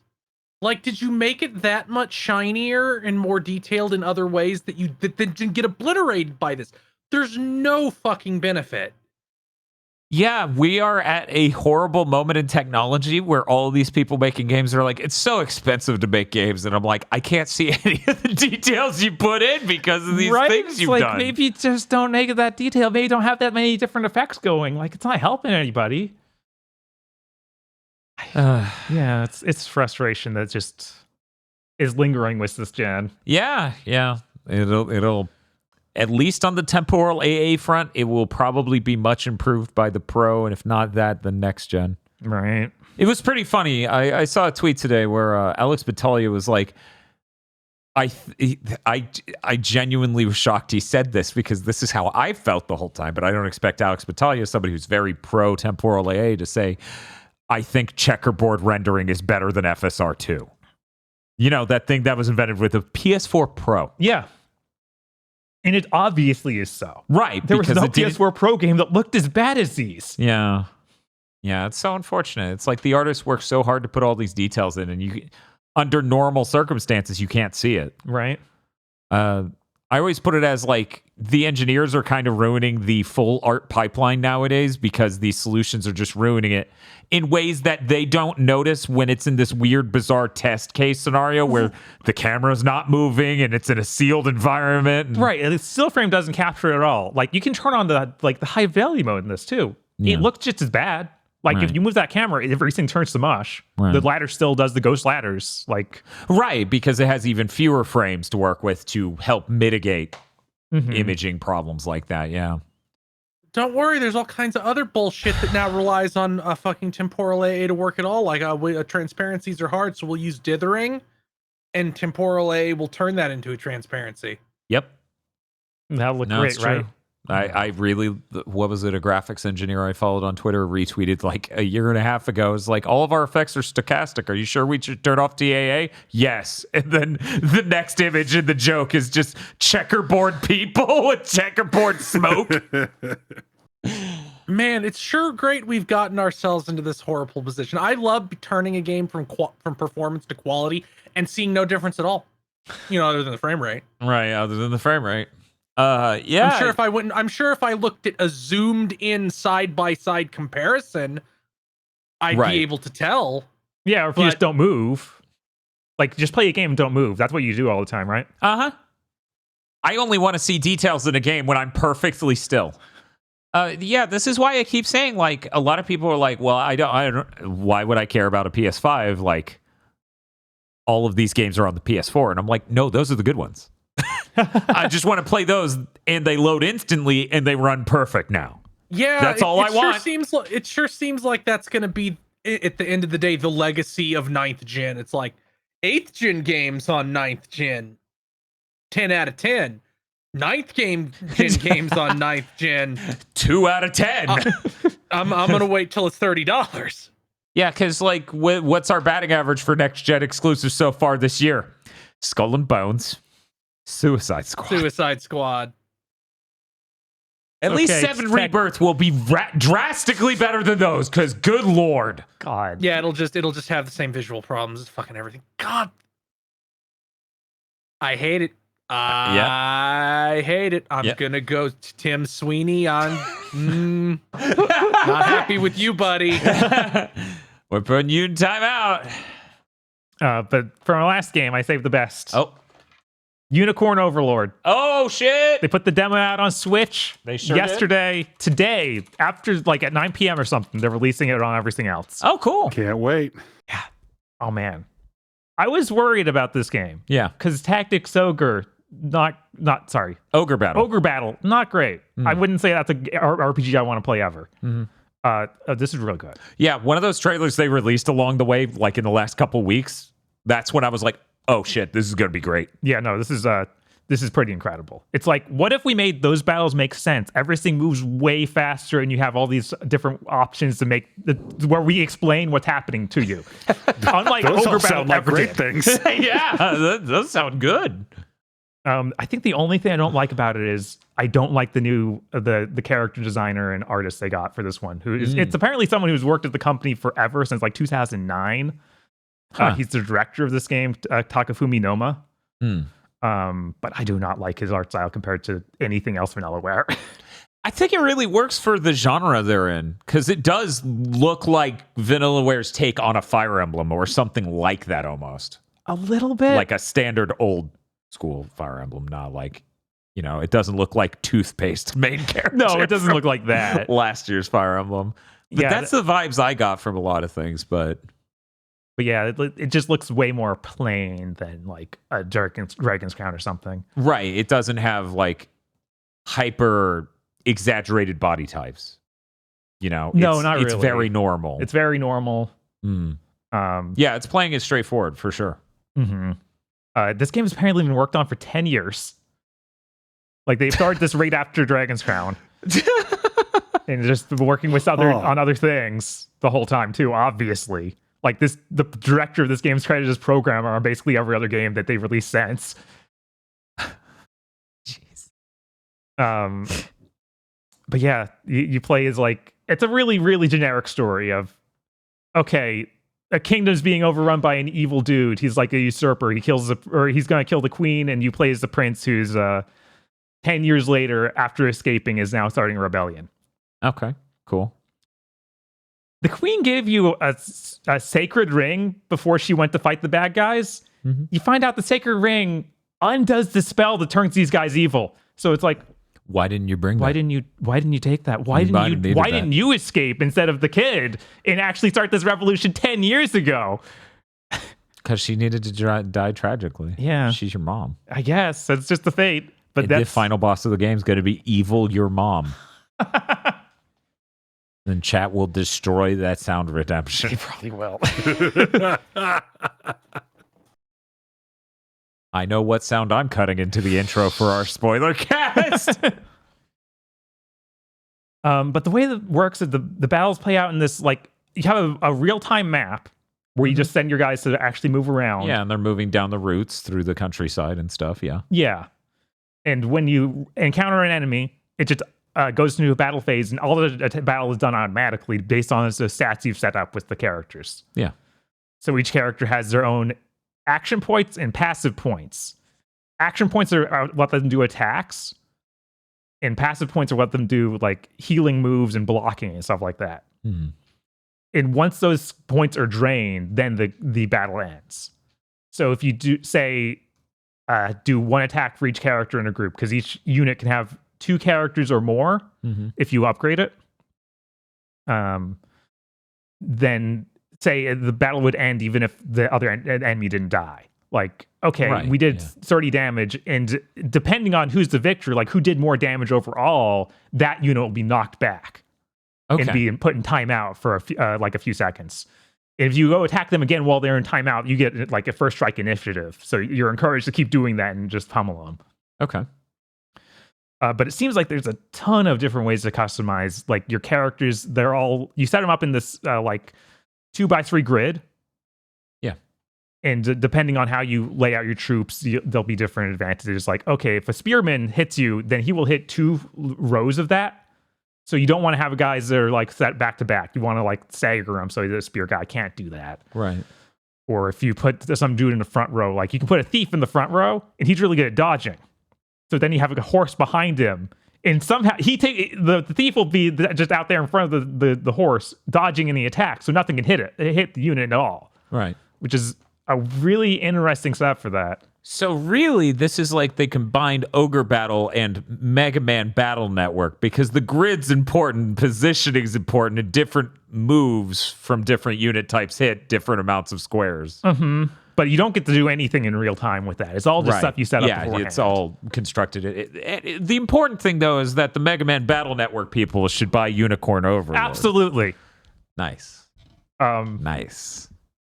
Yeah, and Nice. then between battles, you get to go around the gigantic map that was for the battle, and there are like shops. You can repair towns to get more options in the towns, like more better shops, and forts that let you upgrade your units so you can have more characters in a unit, or have valor points, which I didn't get to mess with. There's something where you get to do like a special move based on each main character. There's There's just a ton of stuff in this game. It seems really good. I had to make myself stop. Yeah, that's because I doubt the save file carries over to The save file does carry over, but I played the Switch version. Yeah, that's why I didn't play the Switch version. Yeah. So I'm going to just boot that up tonight or something and start again, which I'm sure I'll blow through the beginning of it really quick. Bob, what do you mean you're going to play it tonight? We got to watch Blue Velvet and Morbius. Oh, no. What a pack. It also has Fire Emblem style support conversations, so that's there for any of the Fire Emblem people. I got to say, Bob, real quick. It was a real moment where I'm like, oh, wait, oh, no. I watched something Jay Bauman from Red Letter Media loves. Oh, no. I now have a frame of reference for these opinions he's expressing. Ah! That's not something I ever had before or ever wanted. Oh, does Jay Bauman like Blue Velvet? He loves David Lynch. That makes sense. So you can imagine he had opinions on The Return and various other things. And I maybe watched all of those videos and I'm like, I get it. Okay. This runs well on the Switch. Like, it ran perfectly fine. Nice. Which is always Good. nice to see. Oh, yeah. It also looks great. I mean, I complain about it's the a main villain character's way, art the character's art style, but oh man, this game looks incredible. Oh, yeah. Like, all the little moving pieces, it is still vanillaware firing on all cylinders. Yeah. There's the early contender in here for Jobber of the Year already.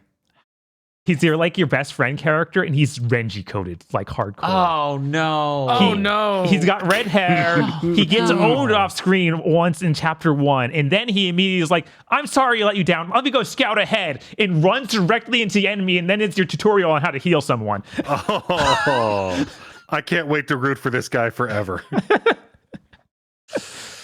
Oh, my God. That's dire. Yeah, no, it's rough. They're like, okay, well, now that you did that tutorial, it's time for the burial tutorial. Just have to bury this guy because he's fucking dead. It's rough. Like, I don't think it's ever been this bad, this fast. Man, Unicorn Overlord, that comes out March? March 8th. It's really close. Oh my God, no! Yeah, and I'm all right. This is only 2 weeks! This is absolutely a top 10 game. Like, Of course, this it's is a fucking Vanillaware game. It's like, oh man, I was worried, but this is like a 10 out of 10. It's 2 weeks. Fuck me, dude. Honestly, my biggest Sony and concern Nintendo about and everyone gave up, but there's 18 giant JRPGs. yeah, Yes. it's going to be a good year. My biggest concern about Unicorn Overlord for a while now has been that I'm going to get about like 30 hours into it, and Juro Izumi's going to show up like walking through a time portal. That would be really fucking good. The ending's like fucking all fucking crazy. Yeah, no, that's 2 weeks. Yeah. Okay, guys, we gotta stream 50 hours of Like a Dragon a week. I gotta beat it before the game comes out. Oh no, I'm gonna die. Oh yeah, and then other really nice just things that make it easier to play. If you have 2 units go up to 1 unit, like they're close enough to each other. Yeah. You get to select whichever unit you want to fight that other unit. Oh, okay, cool. Like, oh, thank you. Anything else would be deranged. No, this unit was slightly faster. It gets to die. Yeah. The game will auto pause whenever a battle ends, or you set up a new, or like if you hit the A button, you can just start setting stuff up, and so you don't need to worry about your troop just running off to kill themselves immediately. There's a fast forward button. Okay. Because they know. They know. It's ogre battle. Even it was all the enhancements they made. You need a fast forward button. It's true. Yeah. You can even skip viewing the battle, which it tells you don't do this because you won't know why you died. I love that it tells you that. Like, dude, unless you've beaten this game, you probably don't have a good frame of reference for all the shit that could go wrong. Yeah, because there's so many intricacies to what you can set up with your team. It's crazy. My brain's like, this dude who's just been hidden in the heart of Vanillaware this whole time is secretly the person who designed Tetra Master. Just people just like, I'm building this game, this rule set for this perfect video game. You'll all see someday. It just took 10 years. Yeah, that's all. That's all. God, how much time they must spend with all of these sprites. Mm-hmm. There's so many different ones. They all look different from the world map than they did, or to match their appearance in the battle map. Mm-hmm. It's just so much little detail that you don't get in basically any other game. But that's all I have to say. It's probably game of the year right there. So how is it? It's really good. I say that, but we have stuff in news where it's like, oh, SMT5's coming out again. I know. I'm so happy I didn't beat the original version because now I get to do it at 60. I was going to say this earlier when Chris said the thing about 18 different JRPGs, and I'm like, yeah, and one of them's finally done. It's super Chad-like now, 60 frames per second. Yeah. This fucking year, I swear to God. JRPGs are back with a vengeance. Yup. Yeah. That doesn't even count all the fucking Trails of Cold Steel I'm playing this year. Yeah, you gotta hurry up and beat that whole series until so you can play Trails into Dawnbreak that comes out in June, I think. Right, like that's this year too. There's no end. And East. Yes, East is East also 10. at the end of this year. This is gonna be a year JRPGs are lighting up Game of the Year lists, and then Call of Duty just doesn't even ship. That seems it's possible. Yeah, we're coming up on it. That has to happen. The Call of Duty, like the unsustainability plus, like going through the restructuring under Microsoft, throwing a further wrench in it. Yeah. If they were ever gonna miss a year, it's this year. Right. Man, everything's so crazy. Hey, oh yeah, an East 10 subtitle goes here. Nordics. More dicks. Yeah. Nordic.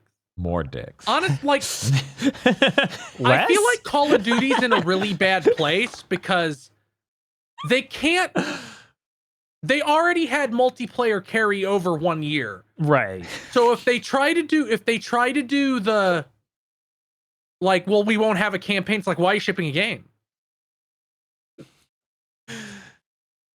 They're just like, oh my God, it's Adol Christian. And he's like, Adol Christian. We're going to get to that game eventually. Yeah, one of these games will just be that. They'll just be the Dougie Jones situation. Heck, 9 was almost that. That's funny as shit. Oh man, but yeah, no, there's got to be a breaking point with Call of Duty. There's got to be. Is it this year? I don't know. Could be. Could also not be. Chat with, oh my God, 9 was Dougie. Oh man. Yeah, the word I think about is like, oh no. That's anyway. So about everything is actually Twin Peaks. Literally everything. It's true. There are either Twin Peaks before or Twin Peaks as it was 6 years ago. Hey, Agro. What are you doing? Well, I mean, I read 9 Princes in Amber last week, so I'm experiencing that exact same, oh my God, everything is just this. We're all going through it. No, apart from Penny's Big Breakout, I rolled credits on Relink. Cool. Which, that's a hell of a video game. Then I get into the post-credit stuff, and it's like, you must play this part as Gran. And I'm like, I don't think you understand how long ago I abandoned this character. Right? Yeah. It's a little rough. Please don't make me fight this guy as Gran. I'm going to get my ass whooped. You made me play the last mission as him. I know what he's like. I thought that was coming, so I just played as Gran my entire story. Wow. I mean, I touched other characters, but for like in the missions, but most of the main story, I just used Gran. I knew it would be the smart thing to do, but EO was right there. Right? And then I got onto Rackham, and my brain was filled with a sickness.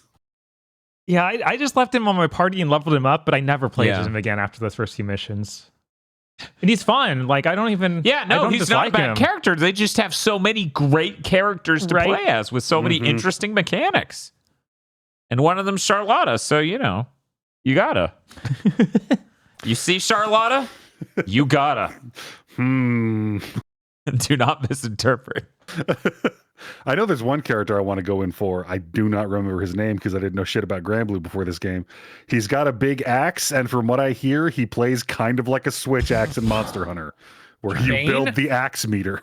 Yeah, I think that's yeah. Vayne. Yeah. Yeah, Vayne. I remember getting him, but not really playing much as him because I was just like, well, I want to see how he plays, and then I'm like, I'm not stopping playing Narmaya. That's not happening. Yeah, Vayne's pretty cool. I like Vayne. You got to hit the he's real gay button several times. Because when you do any of his back, like I'm explaining the backstory, that's all it is. I mean, the trailer they released for it had him literally barking at the other main or one of the other dudes. It's like, he calls him a puppy, and then Vayne just goes woof woof. Yeah, that's his bro. Big gay tank all day, all the way. Well, did you have anything else you want to say about Granblue? No, not that we haven't gone over. Hey, Chris, what you been playing? I played Darksiders 2. That's a game that doesn't have a story. You've said that in the same cadence as he's real gay. It killed me. Meanwhile, I was like, he just sounds just as confused as anyone hearing him say that sentence will be. What do you mean it's got no story? Okay, so at the start of the game, it's like, okay, this is so at the start of Darksiders 1, the apocalypse happens but too early. Okay. Yeah. And then the character you're playing as War gets killed and is dead for 100 years before the elder gods from Mortal Kombat spit him out and tell him to go figure out why the apocalypse happened too early. So Darksiders 2 takes place entirely within that 100 years. So it is a prequel, basically, to the actual events of Darksiders. Oh. So it's basically Death, one of the other riders, wants to revive humanity so War will be let out of death prison. And there's no intrigue, there's not a mystery. It's Death has to get here to bring back humanity, so the whole story is about him getting to that. The voice actor for Death is Michael Prescott. He was the villain of The Crow. And he is also the Prophet of Truth in Halo 2, but not 3. He sure brings a lot of life to a character that basically has nothing. Yeah, I remember the Darksiders series was good about that. Is that exact thing? Right. Like, they got the voice actor that could really deliver. Mm-hmm. So every time he talks, it's a delight. This game also has Diablo loot. Good, positive, complimentary, or derogatory? It's neutral. Near the end of the game, I got my crit rate up to 45% and got my crit damage to 4.5 times a normal hit damage. Nice. And things just couldn't deal with that. Yeah, no. It's like, we didn't expect you to be dealing like 3.5 times as much damage as you should be dealing at this point in the game. Yeah, that's actually the sick thing about Siegfried is one of his weapons massively ups his crit rate. So my crit rate is hovering near 90 or some shit. Yeah, I did that build for Narmaya too, and that feels so good. It does. That feels so good. This game would be better if they cut 3 hours out in the middle. So it's a 7th gen video game, right? One of those. Except, 7th well, gen it's video 15 hours long instead of 6. Yeah, why are it feels like is that the Darksiders curse that it's like it's too long? Yeah. Darksiders 1 just had one really bad dungeon that was glacially paced and had the one that Bob quit on, I'm guessing. The one that Bob quit on right before the end of the game, maybe. Yeah. Yeah. What's funny is they do give you that exact same portal gun in this game, but it's used much more interestingly and briefly. Huh. So it isn't nearly as annoying. But you have the first chunk of the game where you're in kind of like World of Warcraft ass. It's like forest and ruins area, and that's fine. That's all fine. Then you go to the land of the dead. which is fitting because it's where the pacing dies. There's, I think, like 8 or 9 times in this game, somebody goes, "You need 3 plot coupons to progress." And one of those times, one of the guys who has one of the 3 plot coupons says, "I'll give you this plot coupon if you go get me these 3 specific plot coupons I want." I need to know, are they at least 3 different things, or do they all No, want it's the same usually 3 3 things? of the same thing. Usually it's 3 of the same thing. Well, I mean, What? he wants different things from what I'm collecting, but whenever you have to collect 3 things, it's 3 of the same thing. That's insane. It's That'd like, be you like need the these sort 3 of Ocarina of Time's like, I need 3 jewels. They're all the same jewel, just the same one. Give me 3 of that one. It's like you do a big area and it's like, okay, you need to find the 3 hearts for this big construct so it can come to life. Then it's like, well, I'll help you with your problem if you go collect my 3 subordinates who are fucking off and not listening to me. And then one of those guys is like, "I'll only come with you if you go collect these 3 souls for me." God. And when you do collect all 3 subordinates, the guy's like, "Thanks, I just wanted them here to kill them," and then kills them immediately in front of you to really hammer home that you did not achieve nothing. Incredible. This game does have a deeply horrible power-up, just like the portal gun. Ooh. It is called Soul Splinter. Nice. And what it does is Death turns into a Grim Reaper statue, an immobile Grim Reaper statue, and spawns Light Death and Shadow Death. What? Okay. Who you can swap between by holding the circle button. What? So they basically use it to do like a bunch of order of operations puzzles. Oh, where it's like, come on. like here's a bunch of switches and pressure plates. Figure out the order in which you need to do it and where you need to place each object to successfully progress. Every time I had to use it, it was miserable. This sounds like a half-baked version of those Ratchet and Clank things where you play as Clank. Yes, it is very much that. Great. Like, there's not the recording element. You can freely swap between them. Hmm. But you will, if you mess up, you usually just have to you just have to tap the button. Okay, have Death split, turn back to normal, start over. And sometimes you'll do the entire puzzle correctly and not realize that you needed to place the Death statue somewhere specifically. Like, you do all this stuff to open a floor plate so the Death statue will fall through it. This sounds great.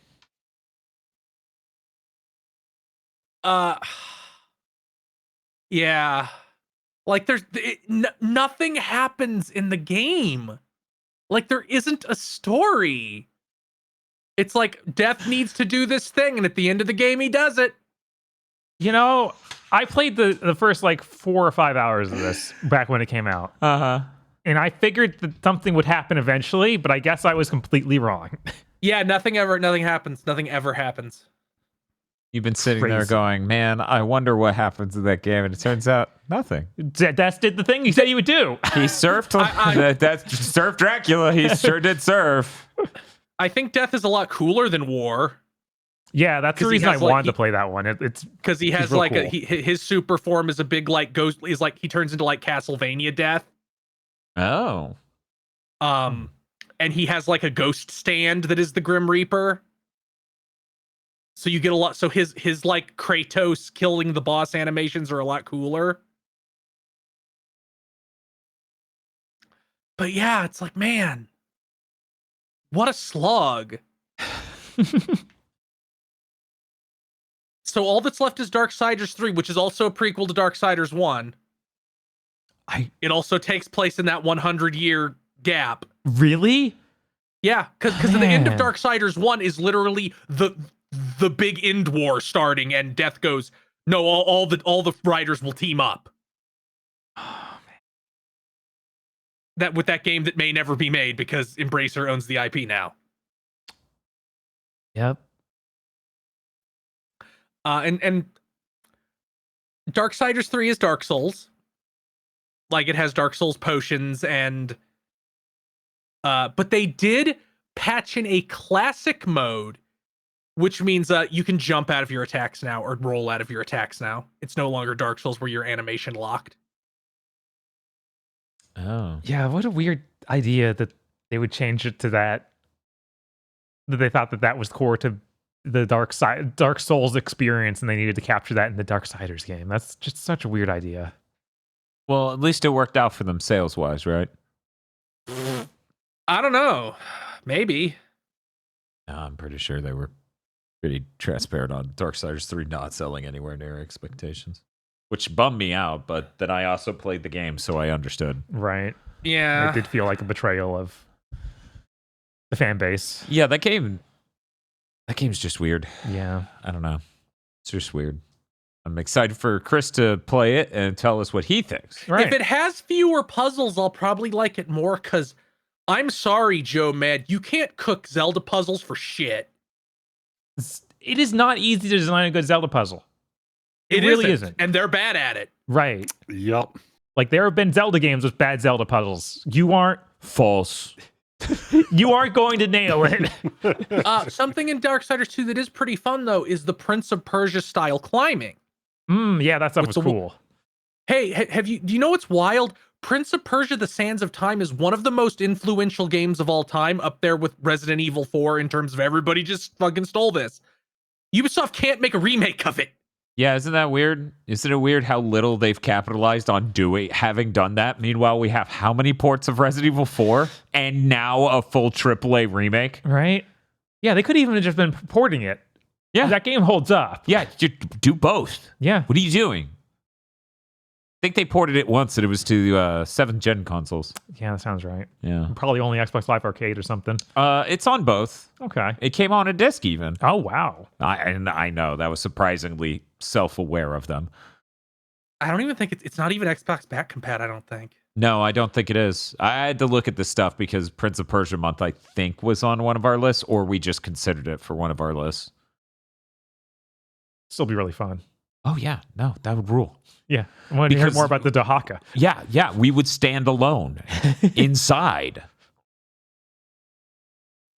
Whenever you talk about the Dahaka and Prince of Persia: The Warrior Within, I just think of the Penny Arcade comic of him just standing there with his new design saying, "I smolder with generic fury."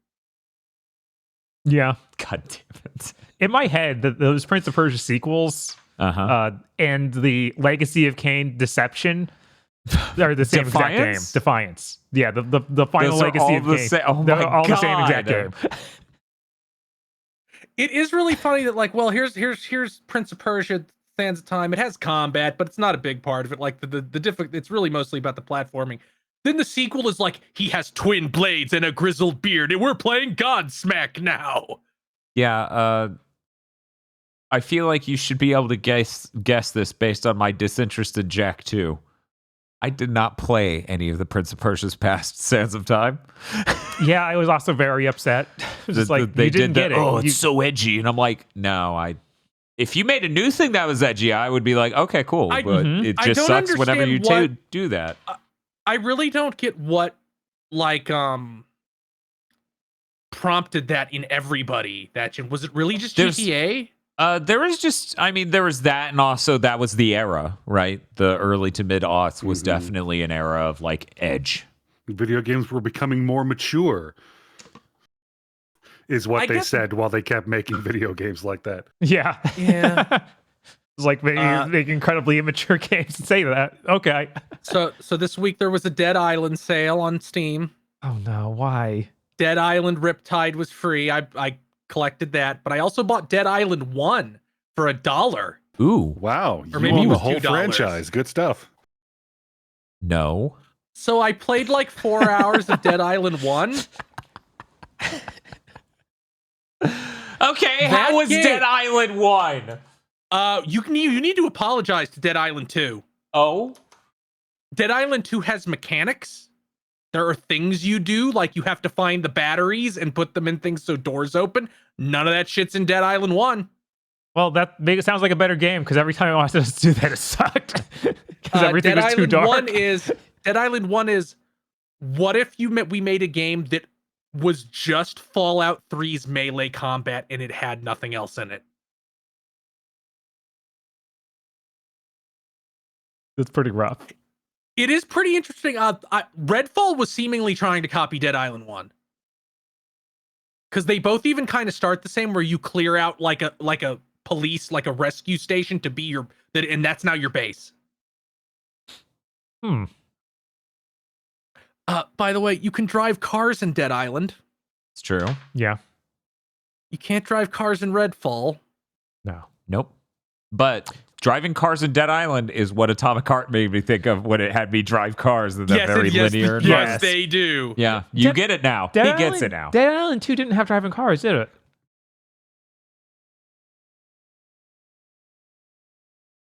Maybe you never tried. You didn't do a whole lot of side quests. I played that game after the stream for hours. Yeah, I don't think there were vehicles. I don't think there were. Yeah, there are vehicles on the side of the road, but you can't open any of them or get in. What the hell? Yeah, it's only very specific vehicles you can drive, so maybe you just never stumbled on one. Like I found one. Oh yeah, aggro. Hey, aggro. Uh-huh. I just want to. If you could look at the stream, I just want you to tell me how this image makes you feel. Wow, Dan, what did you use a Bing Create to AI generate that? Make me promotional material for a game that doesn't exist. I don't know what this 480 image is supposed to communicate to me, but Well, I got an image sent to my PSP, okay?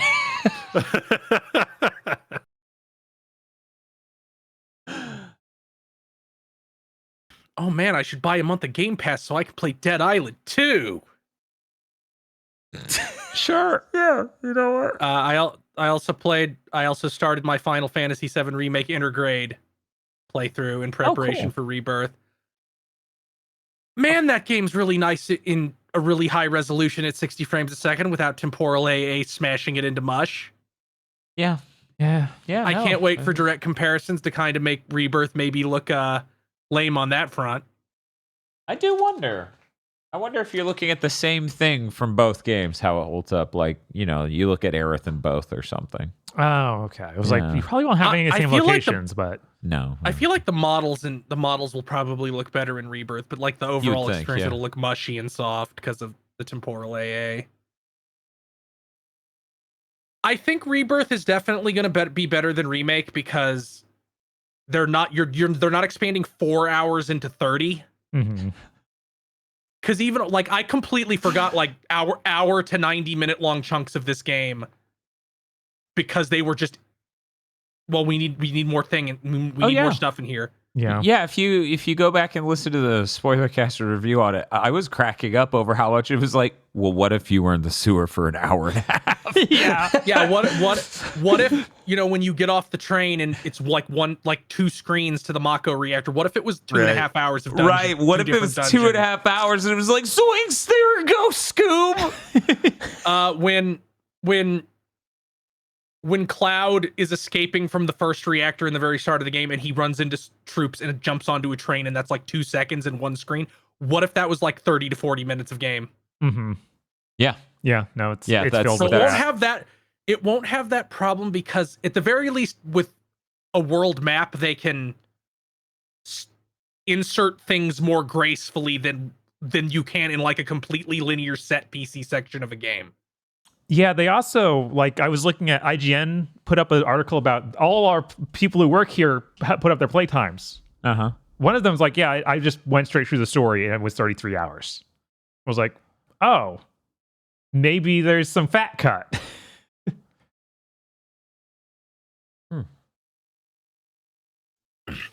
Roche is still really funny. Yeah, of course. When the first time he appears, he kills one of the Shinra guys chasing you, seemingly for just to look cool. Kills one of his own guys, and then you read the data log. He's like, everybody fucking hates this motherfucker. Nobody ever wants him around.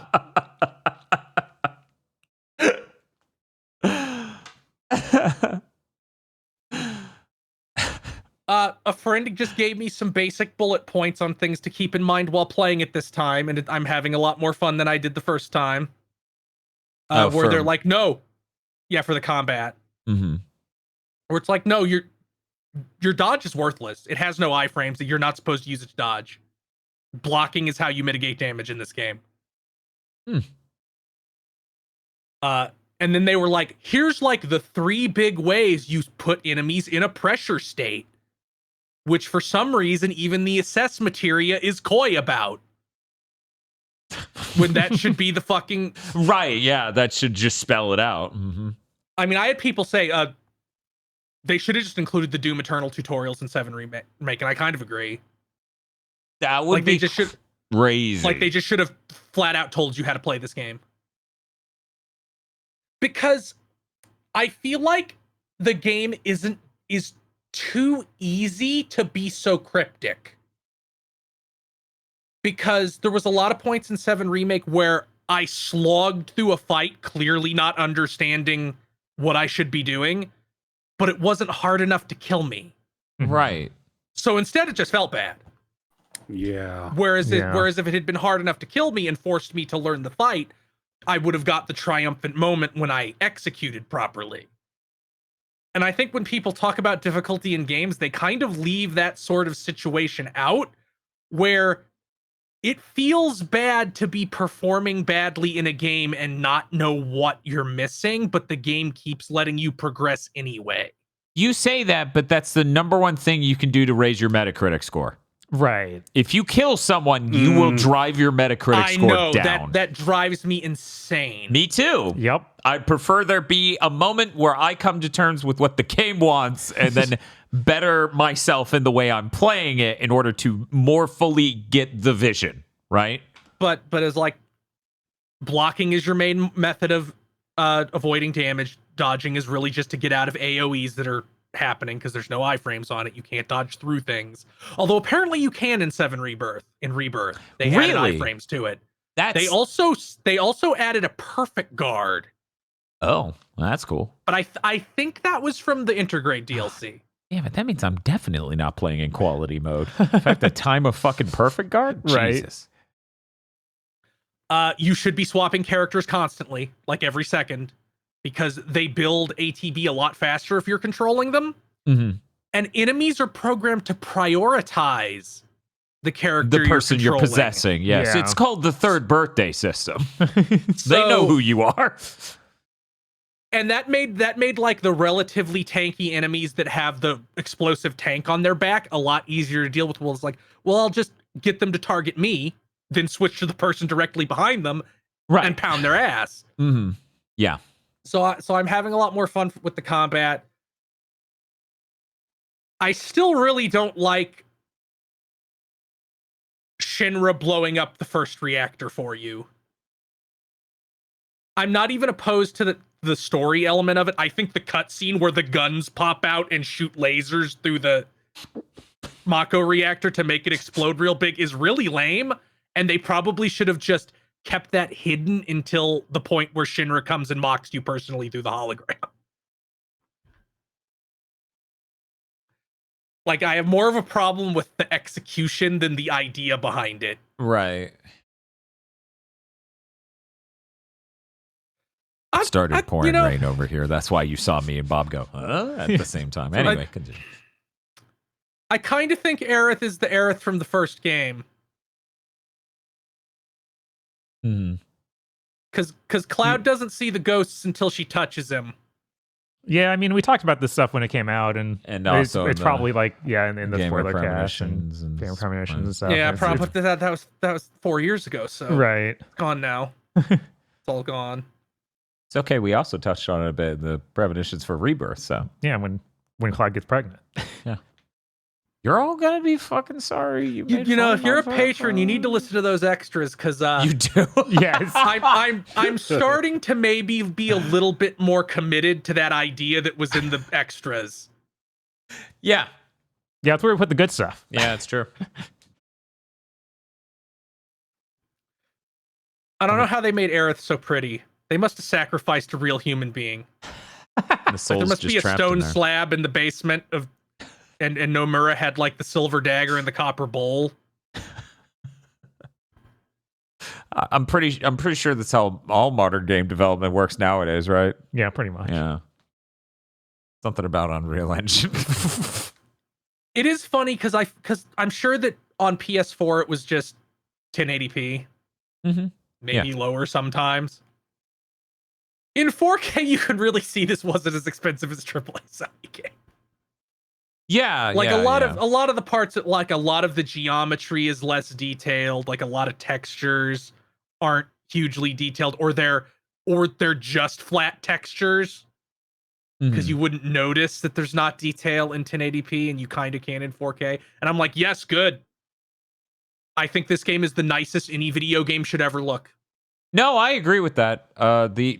Sincerely, my only real problems with 7 Remake ever visually was just the skyboxes. I thought everything else looked stellar, like kind of unreal at points. Like I was always baffled by the door, but yeah, well, yeah, that's a literal glitch. The Right. skybox is supposed to look like that. Yeah. The door not loading is insane. But yeah, no, some of the machine designs and stuff in that are absolutely nuts, like the Hell House. Yeah, and the machines shit all like look that. insane. yeah, no, Yeah, I don't think there's any reasonable argument for video games to look better than that. no. I would love to know how much they did spend on it because I'm Yeah, sure it's I still hope that very comes high. out I'm sure someday. it's very expensive. Yeah. I'm sure it's not Last of Us Part 2 expensive. Yeah, no, there's very expensive and there's Last of Sony Us Part stupid 2. money. I feel like if we ever find out, our jaws will drop at how low it is. I'm sure it is near Because or they aren't. I feel like 100 mil is the ceiling. yeah, I'm sure it's kissing 100 mil. I'm sure it's 80 to 100 Because like they mil. don't have I'm sure they use some degree of facial capture, but it's not the degree that like a Sony game would. Because the facial models aren't like people scanned, like you can tell. Right, but Sony games don't really do that. That's more of a Capcom thing. Like the Capcom games do we scanned a I mean, real they model literally and but they do really detailed facial mocap. motion Yeah, capture. I mean this Which I'm sure this game.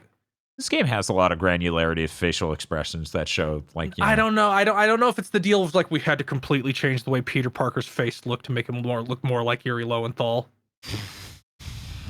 So that way we can have a higher level of vitality in Spider-Man 2. I didn't notice, by the way. I'm like, this doesn't look significantly better than anything in Spider-Man 1. Oh, Yeah, it costs 3 times as much. Okay. That still doesn't make any fucking sense. But yeah, I'm glad you made Peter Parker look weird. Yeah, I'm sure this game definitely is like kissing 100 mil, probably closer to 80. Just because, and like the stuff you're talking 80's about, around what I'd think. the stuff you're talking about to me always comes off as the smarter end of like budget and fidelity management, where it's like, yeah, it's a fucking rail. Why would we put that much fucking fidelity in a goddamn rail? Meanwhile, you see Sony games and they're like, the chain link fence is a 3-dimensional mesh. And I'm just like, holy shit, guys. They made a lot of vocal songs for this game, which I think is funny. I actually stopped and listened to the entire Stamp song, the little dog mascot. Remember, it's been 4 years. Yeah. He's like a beagle with an army hat on, like an army helmet. Mm. There's like a 3-minute long song that you can buy in a vending machine that's lyrical and is like the theme song to his TV show. The biggest problem with Final Fantasy VII Remake is it makes me want to play the original Final Fantasy VII because I'm like, oh, it's so cool and goes so quickly and has so many new ideas. It's one of the greatest games ever made. Fact. And while Resident Evil 4 is also one of the greatest games ever made, that scales up into a AAA remake of Resident Evil 4 a lot more easily than Final Fantasy VII scales up into a AAA remake of Final Fantasy VII. I still don't. I don't like the exact kind of AAA remake they went with here. Yeah, well, because it does feel like it just gets bloated and there's so many 7th gen isms. Like, oh, there's going to be a ton of hold the stick forward, walk real slow as we did dialogue at you. It's like, that didn't need to be there. The thing is, like, it's going for that 7th gen AAA where, and like the reason you would do that is because it gives people that immersion of like, I'm in the world of Final Fantasy VII, which is what a lot of the people want, more so than original game, but prettier. Right. Like those moments to them give it a sort of grounded realism and a cinematic flair that is exactly what they're going for. But obviously, I totally get what you're saying. The funny thing is what I was going to say about what Chris said we haven't figured out how to scale. a AAA game out of what Final Fantasy VII is yet. It's like, yeah, we haven't found a way to make a game that big with authored content and not just tools-derived content. Yeah. And it's like, maybe that's because those don't exist. Maybe it's because you literally can't break 20 hours of completely authored AAA quality shit. Because I can't think of one game that has ever shipped that is that. Yeah, the only like I said on Game of the Year, the only company that's making like games the scope and scale and breadth of content of like PS1 RPGs at all is Falcom, and those don't look like AAA games at all. No, they don't. Like they didn't even get basic motion capture until like 2018. Right. Those are a very different fidelity. Yeah, they're like, what if a high-res Wii game? And I'm like, yes. Their stuff that they were started shipping on PS4 looks closer to like, what if a PS3 Tales of game? Right. That ran in 4K. And right. That looks sure makes it look a hell of a lot better. Right. Yeah, absolutely. But yeah, I'm knowing how the combat works sure makes it a lot more fun. so I'll hopefully get it done before then. And here's where I'm gonna do self-promotion. On Saturday, March 2nd, that is not the coming Saturday, but the Saturday after, it is my birthday. So I am doing a donathon. It will probably last that day and the 2 or 3 days after that, where you can give me money for horrible goals. Can Dan, I show can you the pop that image up? Yes. Yes, you can. Awesome. Okay, one sec.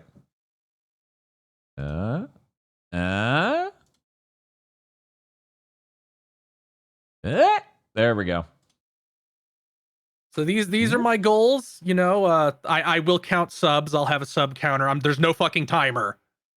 I learned, unlike Dan. I was almost out. Also, I have a normal job, so I can't. I can't do a timer. Right. But here are the goals. Subs will be counted too. I'll have a sub counter and a donation counter, so I'll just add them up. Well, subs will be 2, of course. Got Bart's Nightmare, which I'll play for 5 hours, 300 minutes for $300, or until I beat it, which is conceivable, maybe. I have a quick question. Did you draw Bart in MS Paint with your mouse? No, that is in fact the Bart from the Eat Pant image. Okay, I was like, it has real Eat Pant vibes. Okay. Then I will play Namco High, the Homestuck character routes, and then I'll do ranked choice voting for the chat, so they can decide what other characters I have to see the stories of. Then I will review Boruto, volumes 1 through 6, chugging Bleach style, where I will read them privately, take notes, and come in with images, and do a nice just chatting stream where I curse the fact that I had to read Boruto. Maybe the manga's just real good and no one lets us know. Yeah, maybe. Everyone's I'm keeping sure, it a secret to be me. I'm sure I definitely won't have to keep a pedophile count for the artist. Oh no. 1200 Banjo Kazooie Nuts and Bolts. Will I drown the witch? Probably not. Yeah, that was not easy. No. It took hours. I'll probably just riddle her with gunfire until she has to be buried in a matchbox. 1500. You get to design a sprite I have to use. I'll open like a image box and people will drop in references and then we'll vote on them. At 1800, I'll play all through Redfall Story. Somebody has to. Yes. Hey, this, your Xbox is getting a real workout for these goals. A lot of things on this list are Xbox. That's true. It's almost like that backwards compatibility is really valuable and they shouldn't have killed that program. It is a lot like that. Then the Shadows of the Damned and Killer is Dead combo, 2 Suda games that don't really have modern versions. Killer is Dead has a PC port, but it's trash. Yeah. Like it doesn't work well at all. And Right, both if those you games upcut the I frame think rate, I are think it really breaks. neat.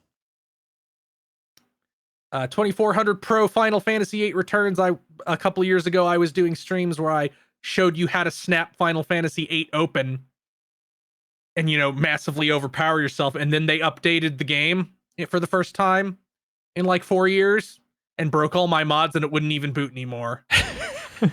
God, that's So those series of streams ended. 2700 Silent Hill 1 through 3. I've never played a Silent Hill game. So these will be blind playthroughs of Silent Hill 1 through 3. Are you going to watch Twin Peaks first? No, probably not. What about Blue Velvet? I might watch Blue Velvet before playing Silent Hill 2. And finally, at 3000, Mass Effect Andromeda. It had to happen someday. And they're never releasing that game. Like, I was sitting on it until they even announced the date for Mass Effect 4, but that's never going to happen. They're going to shut down BioWare before that game comes out. God, the Western game industry is so dry. Yeah. So it's pointless. It's pointless to wait. So March 2nd, and if by some miracle we get through all of these, I guess I'll come up with I'll come up with a wave 2, but that would shock me, to be perfectly frank. I might have to commit myself to some really unhealthy things. Oh no. Is that all you do? That's all I have going on. Pablo! Oh fuck! Oh, it's so soothing. Podlord, surprisingly smooth. Did you know Podlords could be hydrating?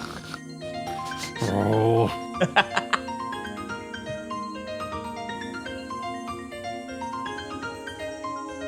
Yes, that's right. The Podlords. Podlords such as BN12, Ely Broyles, The Bout, Red Blaze 27, Suzu Shiro, Rado, Seven Shades of Aerith Gainsborough. Oh yeah, the AR glasses. That's funny. Shades. Yeah, she got the shades for the team up with Barrett. WTF, Spider-Man. Mr. I like spam. We need to bring back the spam segment. Yeah, I do still eat spam. Why not? Yeah, we didn't. I do. We need to I've do been that. eating. I've been eating some. I shred cabbage really finely and mix it with an egg. Oh hell yeah! Make cabbage and egg patties and go Hell yeah! cabbage and egg patty, mayo and ketchup, Yep. grilled spam, and that's Yes. my sandwich. Yeah, it's a good sandwich. That's a good sandwich. I've done that. It's a good sandwich. Look at this dubious little creature getting up to mischief. Hell yeah! Hell yeah! Not Habino Jack has never done anything wrong. I would defend him with my life. DFW 3K, Muckbun, Shiny Mew, Kristen, behold the power of Hee-Ho-Bino! It's just going to be Yup. this all day. Be faced with difficult decisions. Yeah, that's actually in the trailer. Oh my god, we are under fucking attack. I'm going to have to take a as much money stand as and that game. kill her. And kill her. Cooper Tank. He fucking ho! It's Nahobino! Yup. No, not Nahobiho is his official name. A sleepy rat named Miko. Everyone wish her sweet dreams. Indigo Sykes. Xbox dead.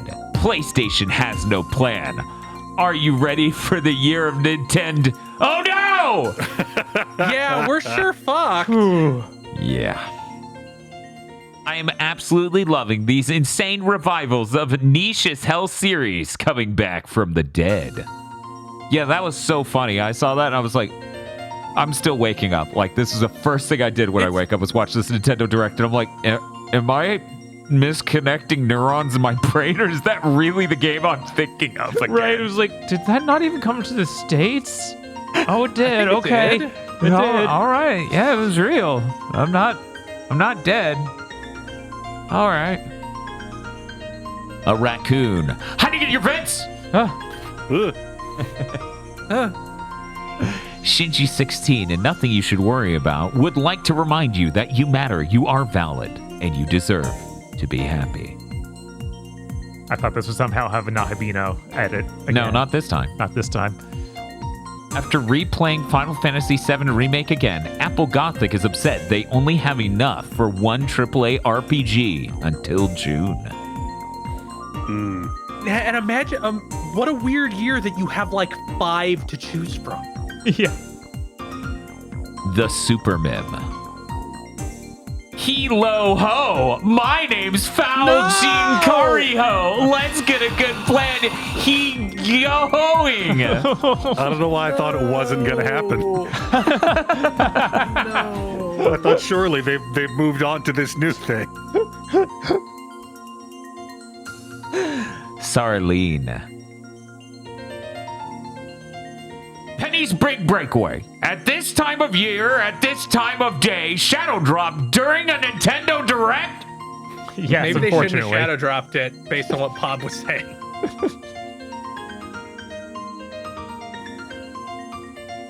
Men, the enemy is trying to prevent reinforcements from arriving. Don't give up on spreading liberty and democracy. Man, that's a really good problem to have when like your game is so popular people can't get in. Yeah, so then they just post memes. Cleochrome. Krunglespum. For my next bit, each Gigaboy gets an FGO servant who best represents them. Dan is Theseus. He has a big hand for gaming. He has pretty big tits too. I'm Ricky Bobby. If you don't like Jinkaria, then fuck you. Fair. They need to bring. Sony needs to bring back this mascot. They haven't used him in a while. I know. Isn't that weird? Where's our PS5 Ricky Bobby game? God, Hollywood's out of ideas. They would make a Talladega Nights too. You know what? I would play a Talladega Nights AAA game before I would give fucking Ubisoft $70 for Skull and Bones. You know, instead of Telltale killing themselves again, making shit like The Expanse, something no one has ever heard of, their game at least, they should have made a 5-episode Ricky Bobby game. Yeah. No, that's true.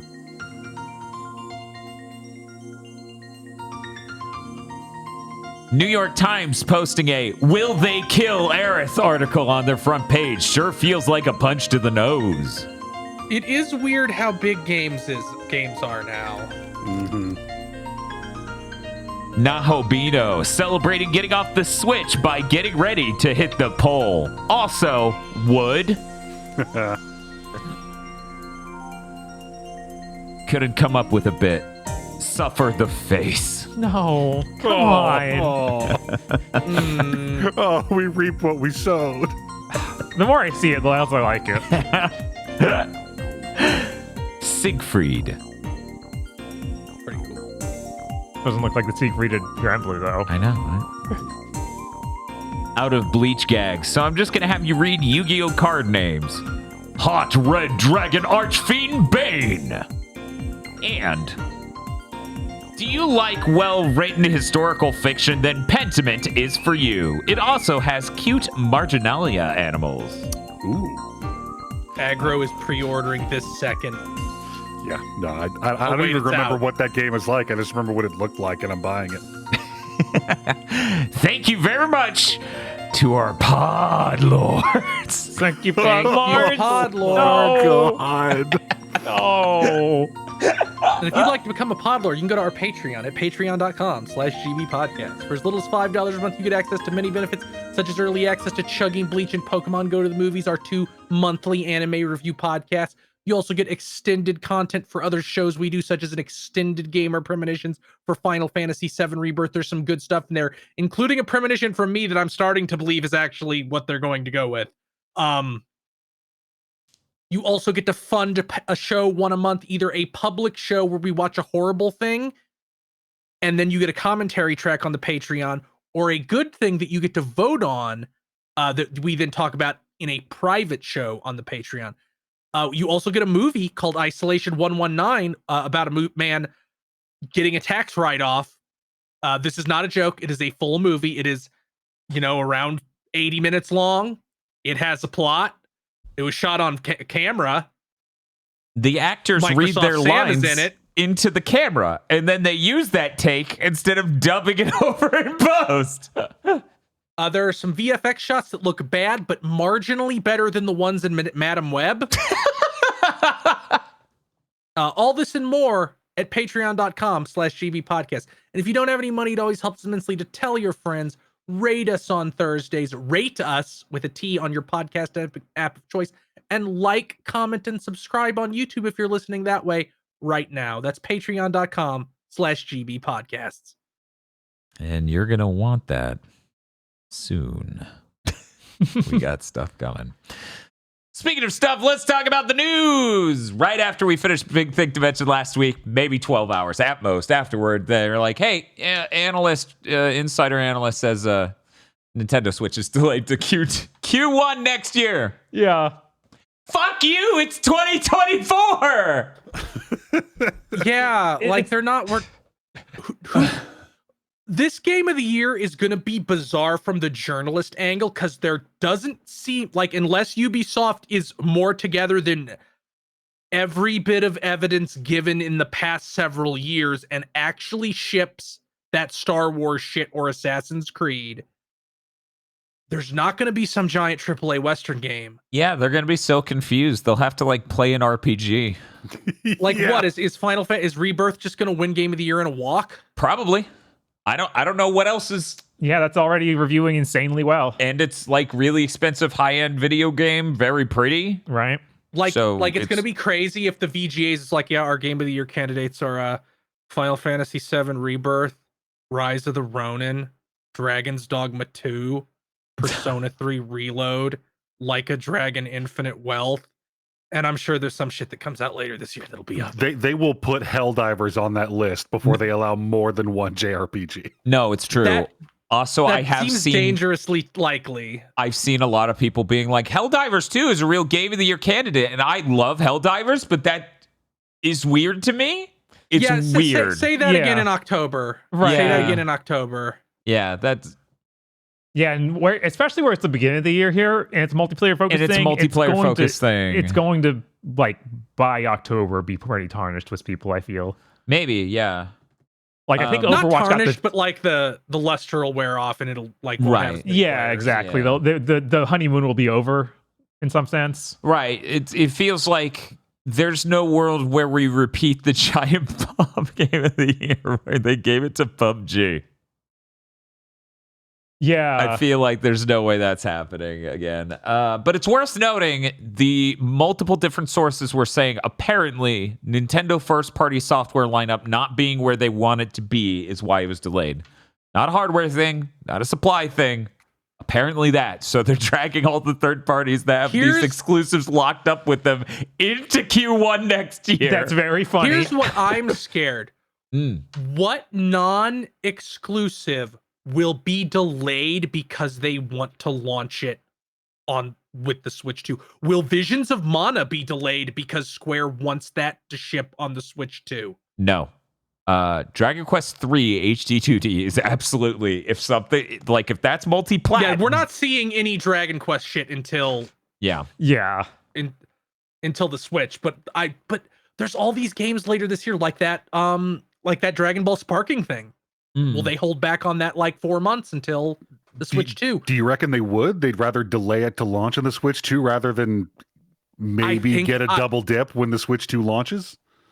It's hard to say, but you can't underestimate the insane fervor that will be there at the Switch 2's launch. Oh yeah, absolutely. Which is why I'm saying, launch it now and then launch it again. That's true. Switch fanboys will buy it on multiple things. Yeah.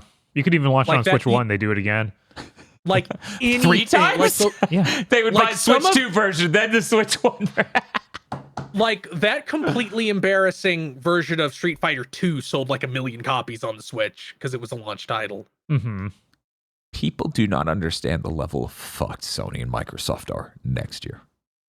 The Switch will be able to run modern games. Yeah. Yeah, you'll have a Nintendo. People will see a portable that has that has Resident Evil 4 remake and probably Grand Blue Fantasy Relink Probably. on it, Yeah. and it will cause the cultural reset. Yeah, and honestly, I'm all for it because, dude, my favorite PS5 games are also on PS4. They just look way better and run way better, and that's all I want. So yeah, let Switch 2 be the dominant platform. I'll keep playing on the PS5. Right. Like if tech guys are seething now that games aren't pushing the hardware, they're gonna have a pair of shackles on them labeled, well, the Switch 2 isn't as powerful as the PS5, but it's not weak enough for it to be impossible. So let's just downgrade our game until it fits. It can run better on modern stuff. And then the guys who like ray tracing will like evaporate in the sun. Like a vampire. They're basically going to get the Kyrie wrist grab and then shatter and turn into crystal. Moving on. Video Games Chronicles' very own Jordan Midler said on a recent podcast that people won't be waiting long for Twisted Metal. Apparently, when a number of things got shown to him to talk about, that was specifically the comment in regards to Twisted Metal.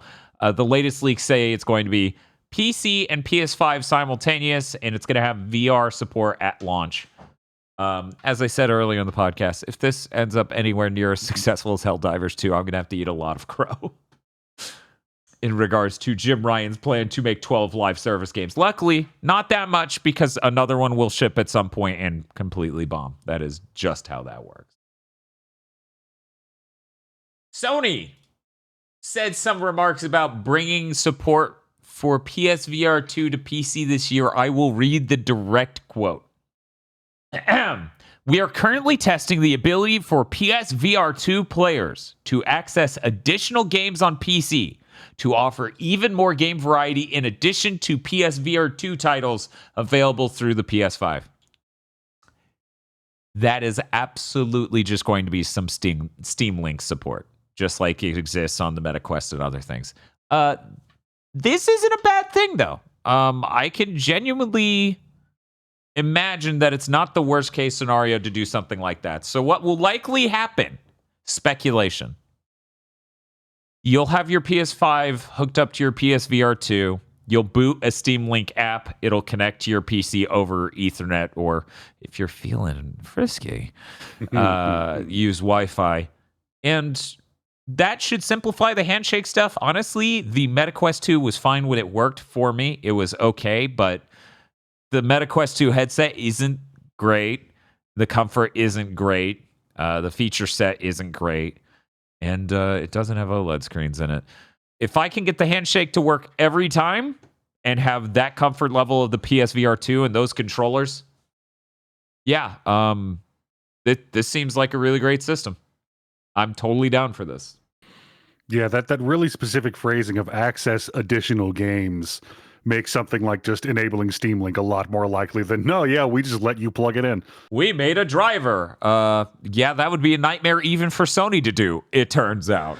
There's a reason that person who's been trying to get PC support for PSVR 2 is like, even if this does work, as in you have AMD, you will still need this hardware dongle thing.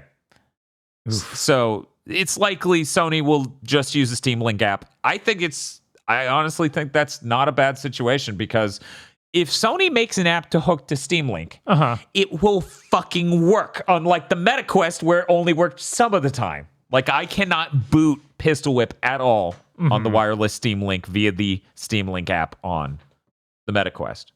And then the quality of the headset there is so much worse. Yeah. Compared to PSVR 2. I think that could be a really good solution. Of course, you're going to want to use wired. You could risk the Wi-Fi. I wouldn't. But I'm looking forward to that, and I will be sure to let you guys know how that works out. Also, in the blog post about this, that was just snuck in at the beginning. And the actual blog post was just detailing a bunch of VR games coming this year. and one of them launched today. Apparently, it's a 1 to 3 player co-op wizard game called The Wizards Dark Times Brotherhood. Dark times. Dark Times. That's a whole lot of title. It is a whole lot of title. It looked cool. I don't know. I am hoping that we do get a Steam Link-esque thing instead of, because I mean, with that wording, I'm afraid it might be like this curated list of like, here's the PlayStation launcher on PC, and these are some.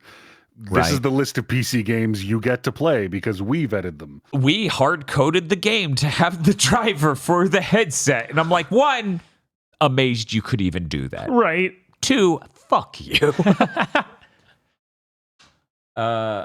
Next up, Paragon the Overprime, who might have something to do with the title of this week's Big Thing to mention, is ending its service on April 22nd. For anyone who missed it, Did it even actually come out? It launched in early access December 5th on PC, on both Steam and Epic Game Store, and was announced to be coming to the PS5 at some point, but I guess not anymore. Yeah, because that was news story like 2 weeks ago. It's not even been long. Mm-hmm. Like, oh, it's coming to PS5. I thought it was in April. This was like a Transformers comic, right? No, Paragon the Overprime was in fact a reboot of Epic's game Paragon, which was their best bet until they stole PUBG's gameplay and shoved it into Fortnite. Yeah, this was a really bad third-person shooter / MOBA. It was a weird cryptid of a game that was not kinetically fun to play at all. No. I don't know. And for some reason, they re-released it and didn't change anything. It came out on early access in 2022. That's weird. Oh, yeah, I think I was reading were saying. So it was more than a year. Articles I was reading said it came But it never left early access. Early access in December, but it did have closed beta tests before that. It It had 2 different closed beta tests. Yeah. Anyway. That shit's dead. Yeah. Project L is officially titled 2XKO. They should have just called it L at this point. Just take it already. Honestly, like, guys, you need to have League of Legends in there somewhere. Even if it's calling it 2XKO, a League of Legends fighting game. Like, you probably just should have called it, like, League of Legends the fighting game or some shit. 2XKO lol.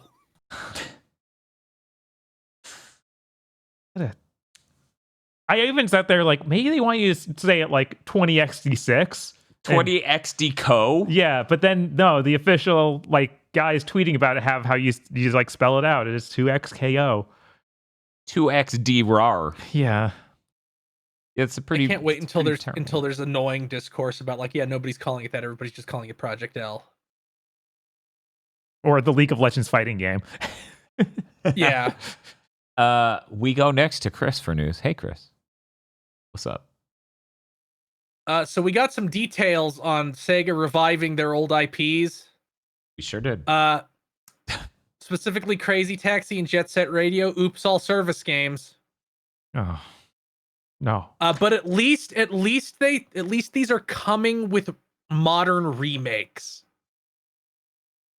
So both Crazy Taxi and Jet Set Radio will be getting modern remakes. Okay. Cool. Crazy Taxi will be some 100 player battle royale thing, which sure, whatever. Like I don't know. Could be neat. Could be fun. You probably can't ship a game on the scope of a late 90s arcade game in 2024. Mm-hmm. Jet Set Radio, they said it's going to be Fortnite.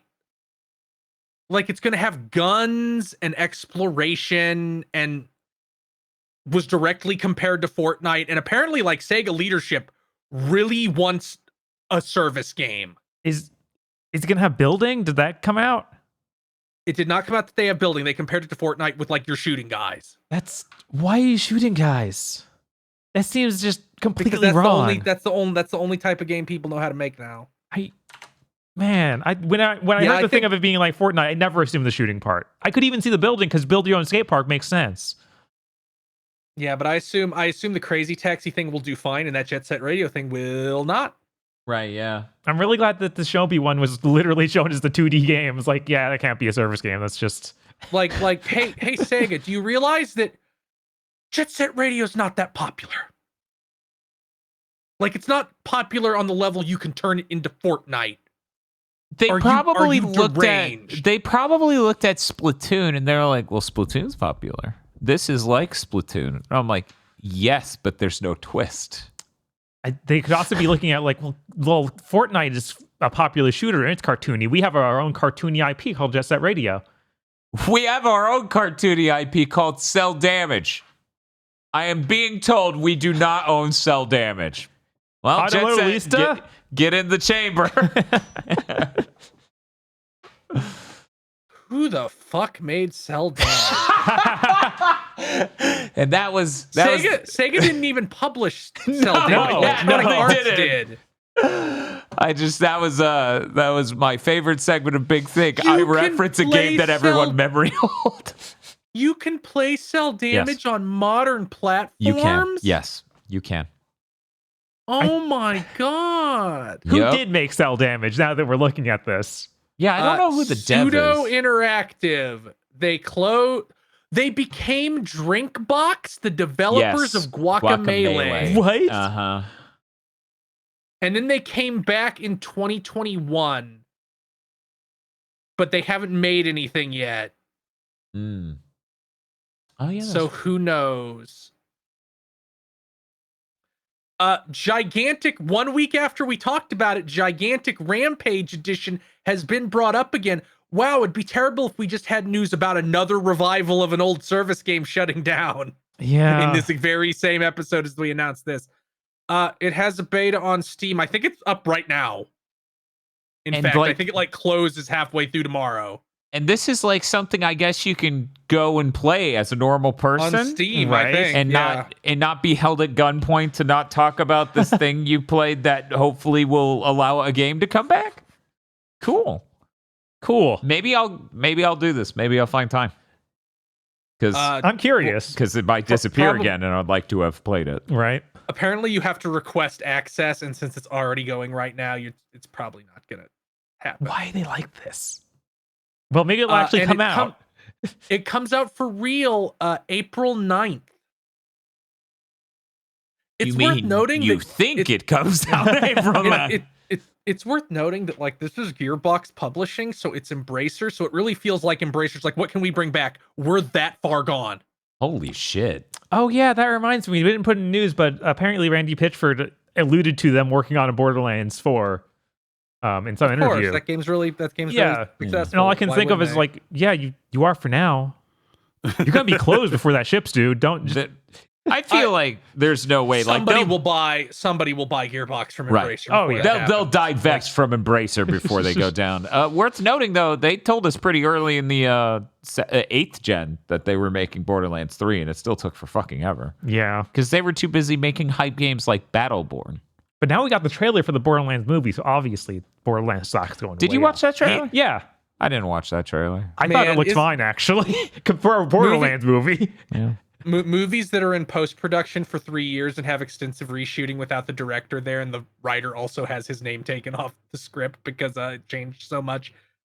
Definitely going to be good.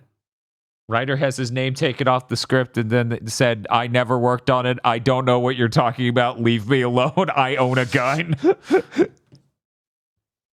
I don't think Craig Mazin says that. I bet he would if you were on his front lawn. Randy Pitchford also thinks that movie is going to launch the Borderlands cinematic universe. Yes. Ain't going to do shit. Oh, the Handsome a Jack fucking thing. movie. I'm looking forward to when Troy Baker plays Handsome Jack in live action. There we go. That's how we get that man I- in theaters. Yes. With like the facial scanning and that Insomniac leak just showing Mr. Sinister, and it's just Troy Baker. Like it's just Troy Baker. I feel like him segueing into live action acting is soon. Yeah, it's going to be in the Handsome Jack movie. We just said that.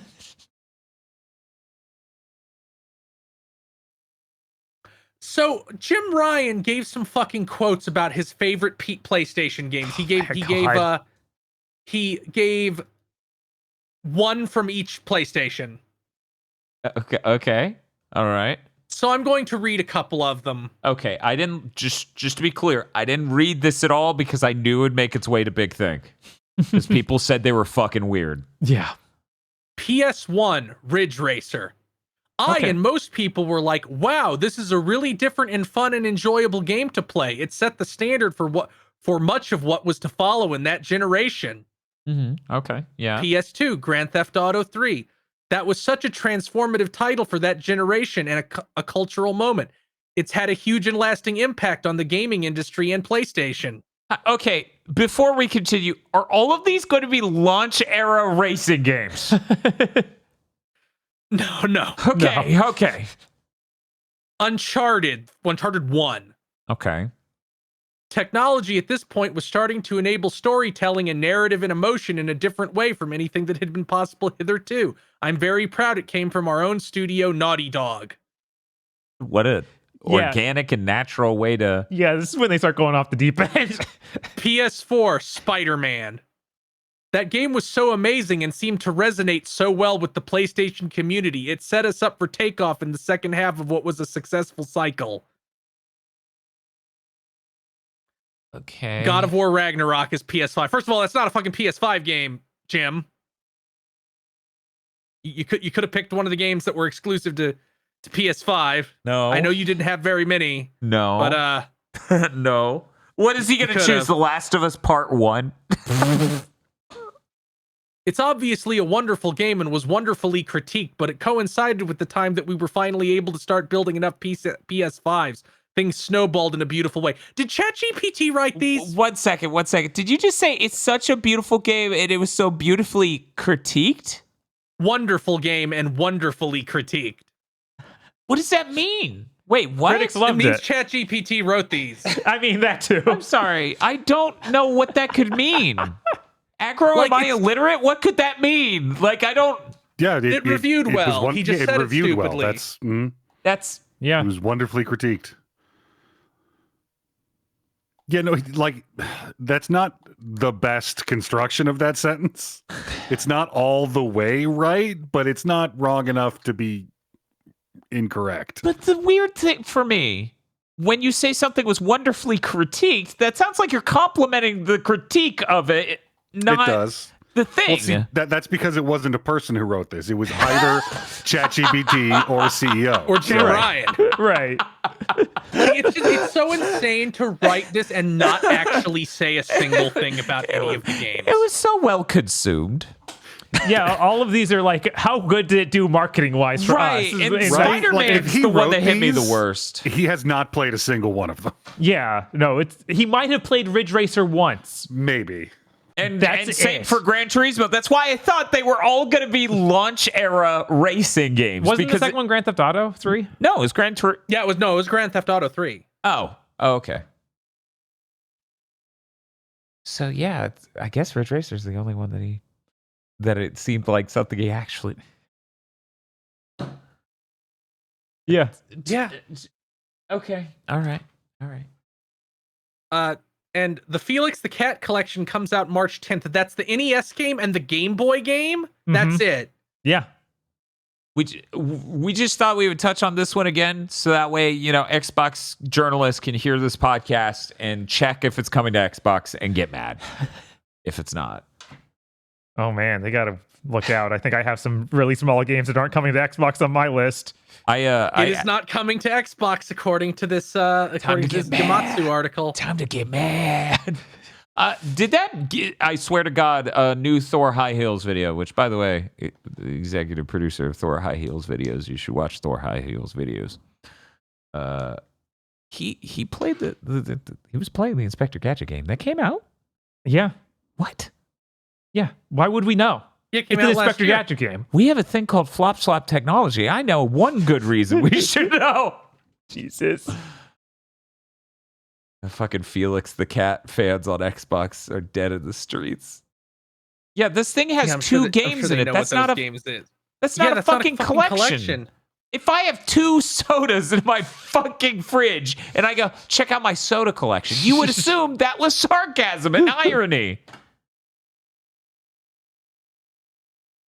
it's like, yeah, sorry, dude, I'm not paying $25 for an NES game and a Game Boy game.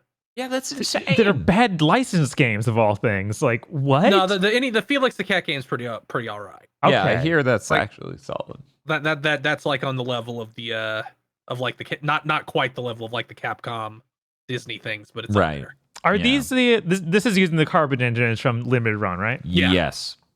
Okay, just checking. Hey, Bob. Hey, They're like the only profitable section of Embracer now. Hey, Bob, I heard you. And news. I have some also things on the Carbon engine that are not coming to Xbox. Oh my God. Okay, well, like what? You remember the GBA game Ninja 5.0? Yes, we played that on a retro roulette many years ago. We did. That was our first time playing it, and it was surprisingly solid. That is getting ported to PS4, PS5, PC, and Switch on the Carbon engine. I bet from it's Limited also Run. getting a physical release that is way too much money to pay for Ninja 5.0. I didn't see it, but I bet it's there. Yeah, I bet there is no limited run games published game that isn't showing up physically. Yeah, I have a surprising amount of Limited Run games news. Hi-Fi Rush. Yeah, I am aware of that game. That's coming to PS5. Oh, yeah. Comes out March 19th. Cool.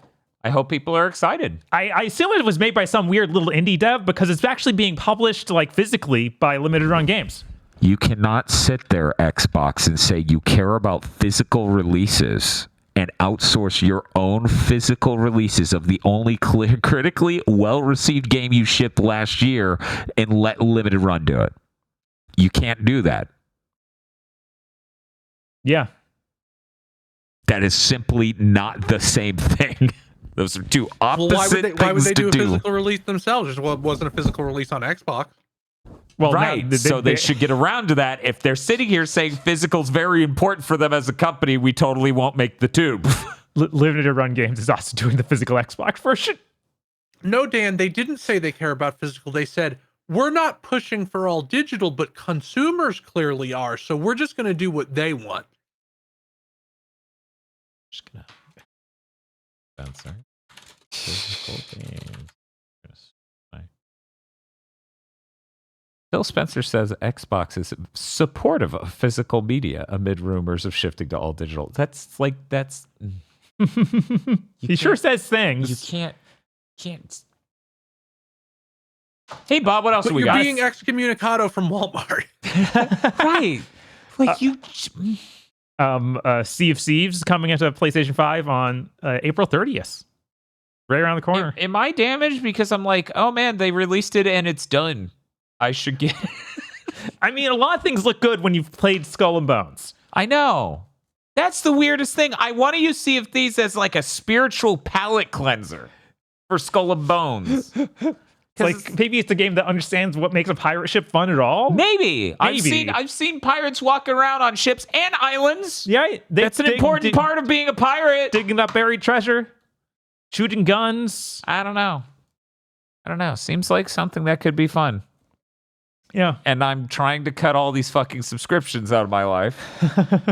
So that's why I would not be like, oh, I'll just play it on Game Pass because I don't want to have Game Pass No, anymore. that should be the goal of everyone, not to have Game Pass. Or just subs. Or subs in general. Yeah. I'm trying to cut those down too.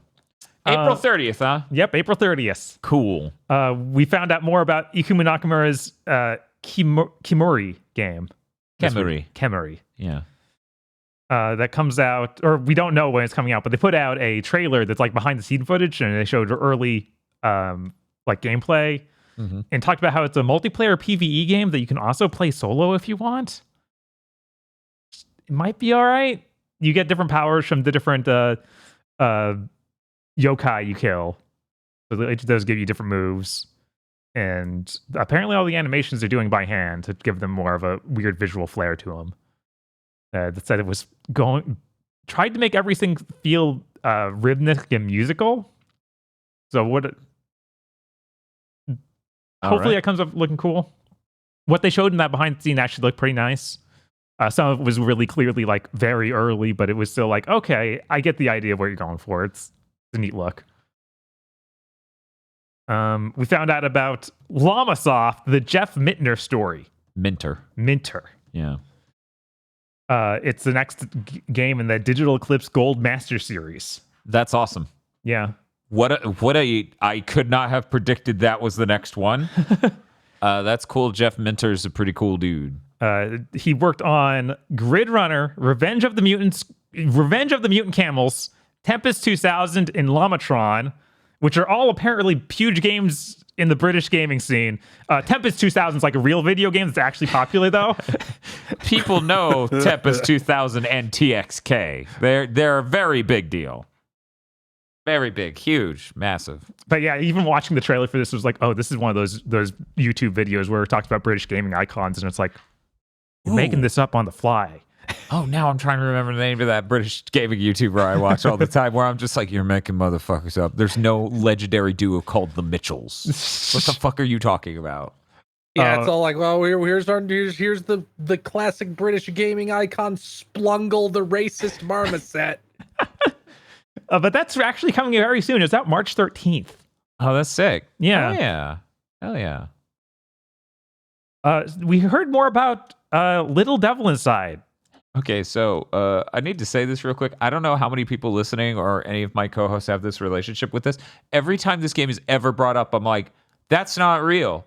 And that's worked out pretty well for me. It's been sort of true for the last 10 years. Regrettably, yeah. So we haven't heard about this game in 2.5 years.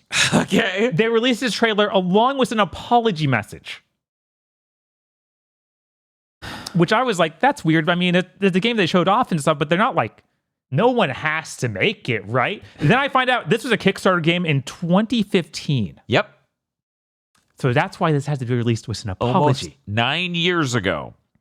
In this message, they say their team grew, then shrank. It sounds like they were really bad at managing the project and lost a lot of people. They also said that they're possibly looking for a publisher soon, but the language is super vague on it. So I'm just going to read the sentence they wrote.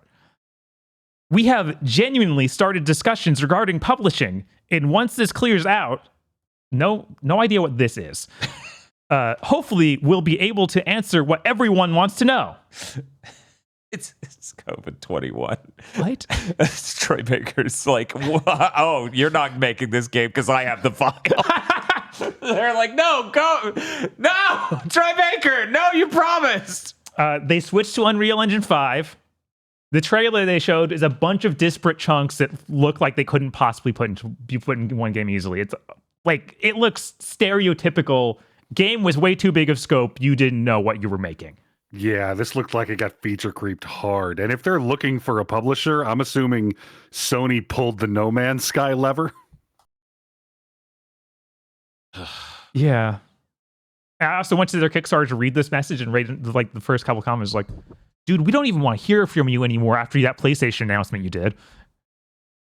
Like, oh, you guaranteed these people it was going to be on other stuff, and then you said it was only on PlayStation. Oh, you what? suck. Oh, they're screwed. Yeah, this has been a saga. Uh-huh. Man. So that's This shit's never too coming bad. out. Like go fucking move to Newfoundland where no human beings are. Like there's like one person per every 8 square miles and nobody ever sees you again. Because that's what this is gonna end with. They live in Australia. Is that close enough? Yes, actually it is. Never leave your house though, because there's spiders there. Right. We also got a bunch of Tekken 8 news. They're apparently launching an in-game shop where they're going to be selling for real money classic Tekken costumes. They showed off 4 different ones already. One for Jin, Jun, Xiaoyu, and Kazuya. And they seem like they're all Tekken 4 outfits, actually. Except for Jun, who's like a Tekken Tag 2 outfit. Yeah. And it sounds like they're going to be updating this frequently. It was each of those costing 400 Tekken coins, which equates to around $4. Hopefully, we can actually buy this in sets of $4, unlike Street Fighter, where you can only every costume is $8, and you can only buy sets of $10. Yeah. Yeah, that's deranged. Yeah. So I think this should be illegal. Like I think having alternate currencies in your game that you pay for with real money that are used to buy items in the shop should be illegal. Like it should be illegal for the same reason that it should be like in any circumstance. It's like it's there to confuse your brain. It's there to trick your mind and make you lose track of how much money you're spending. That's one angle of it, but there is another angle of like when it comes to pricing in different territories, it gets weird. Like, you know, different territories charge different amounts for it. So it wouldn't be 1-to-1. Right. It wouldn't be like sort that out some other way. Yeah, because this is always just a kind of obnoxious way to do it. Because it feels like there's always that situation of, oh, you're selling something, I can't buy that exact amount. Right. That's the exact situation that sucks. Having a different currency doesn't bug me as much as like it does Chris. It's only when it's that situation that I'm like, I will literally buy nothing now. Good job, asshole. Yeah, and it feels like every time they do this, that is what happens. So we'll see. They also said that one of those.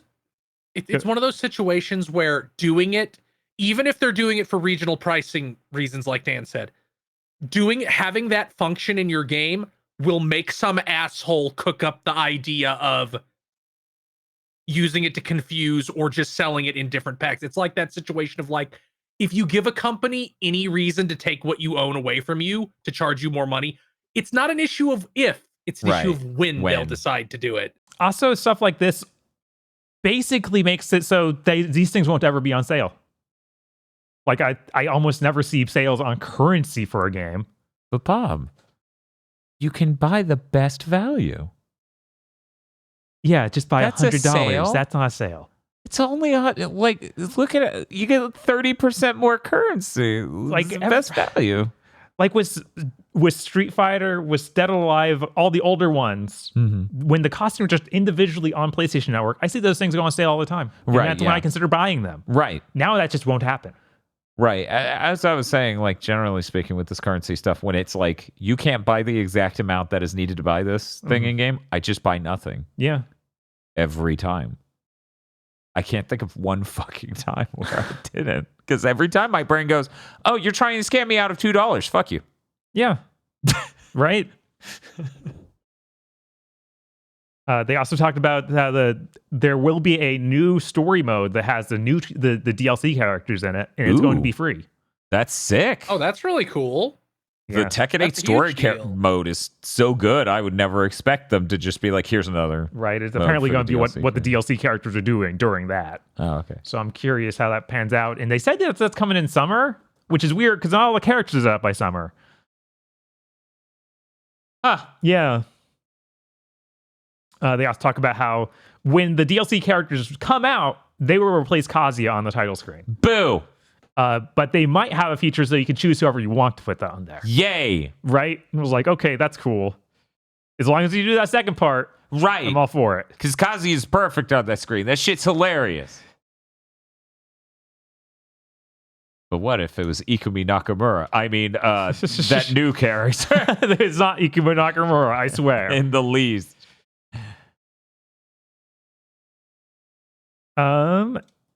They announced the Elden Ring DLC this week, finally. Oh, yeah, they did that? Yeah. I didn't hear. Yeah. No one's talking about it. Nobody. No.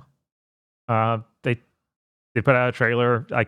That game is so big, I have no idea if what's actually new in this trailer. I know one thing isn't.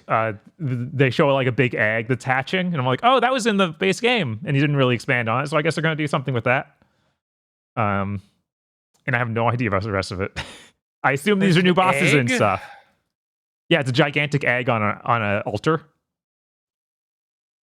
That's a fucking thing in the Dark Souls 3 DLC. Oh, really? Because it's just sitting there in Elden Ring. Well, in the DLC, the last DLC of Dark Souls 3, you go to like the end of time.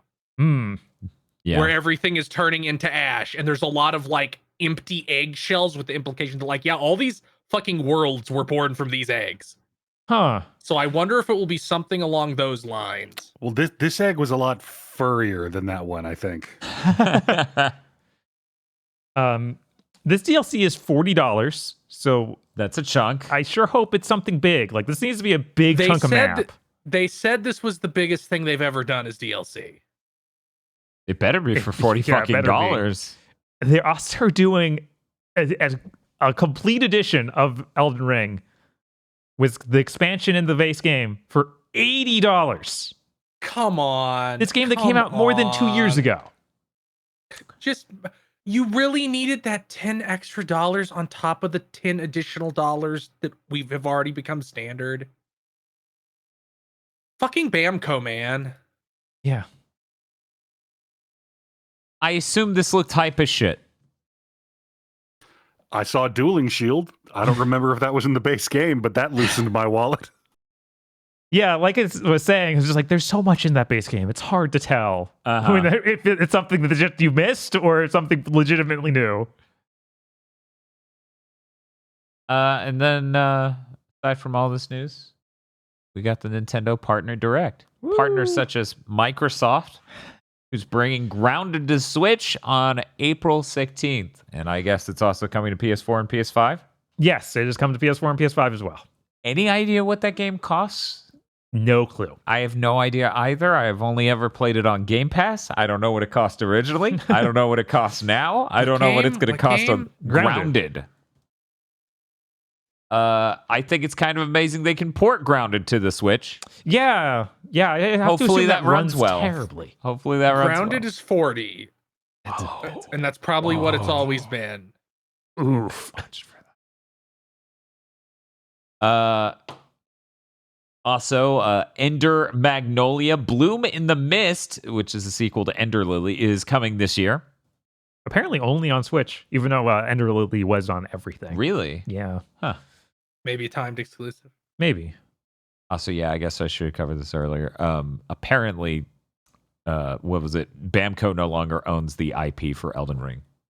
FromSoft got it from them. So maybe FromSoft's fucking done with them. I think it'd be funny if FromSoft's like, no, we're gonna go first we can publish our own shit now. We sold Elden Ring. Right. Yeah.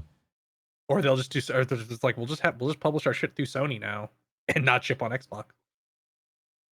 But the lost sales. This Lost Sale. Is that the expansion name? The Lost Sale? We're adding boats to Elden Ring? Yes. Arranger, a role puzzling adventure, is out this summer. It's like Dungeon Crawler 2D top down, but when you move, it moves the whole vertical or horizontal line you're on to shift and cycle the playfield area you're in. That was interesting. Yeah, that looked neat. That looked neat as shit.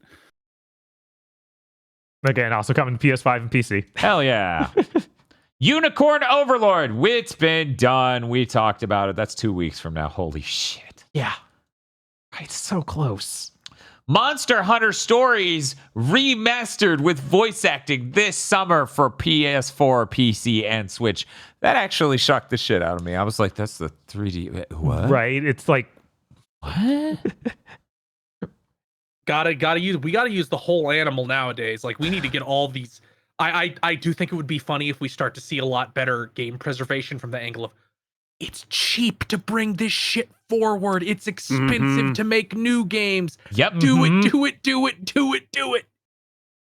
As Chris Wolfhart from Big Think Dimension often says, do it, you fucking hacks. Hey, Dan, I say cucks.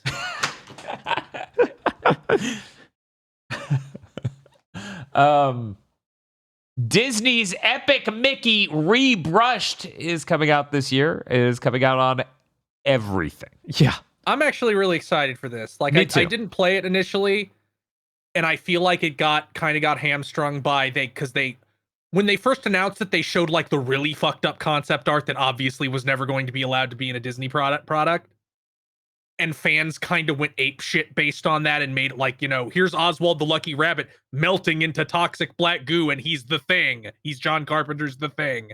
It's like, which kind of wrote a check the actual game couldn't cash. Right.